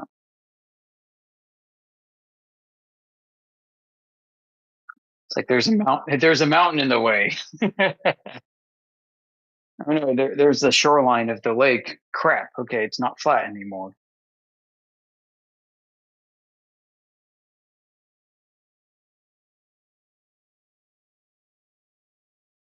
Or maybe there's an edge. Dun dun dun. You know, like Math Powerland, he's brought up in here a lot of times. Yeah, he said something really freaking cool, like speculation Sunday cool.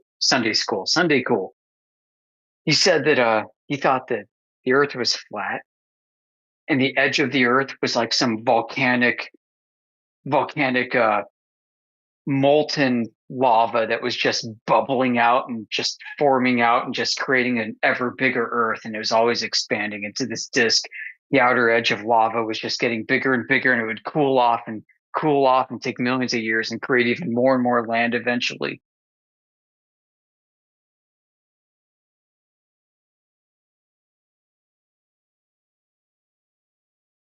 I mean, I thought that was pretty cool. Like, you know, got to hand it to flat earthers for good science fiction.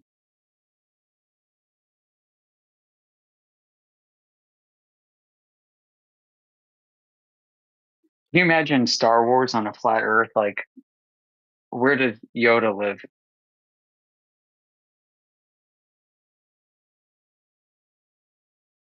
Maybe Florida?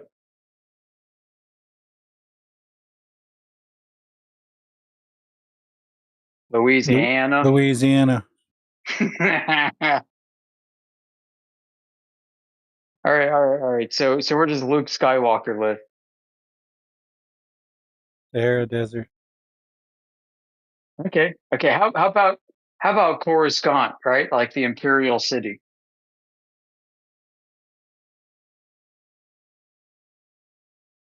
Like Dubai. Ooh, I like that. I was thinking like New York. Dubai's cooler. Okay. Has to have a little exotic feel. All right. How about Cloud City?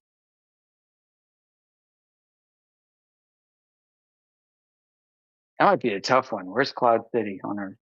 There's the biggest concentration of potheads.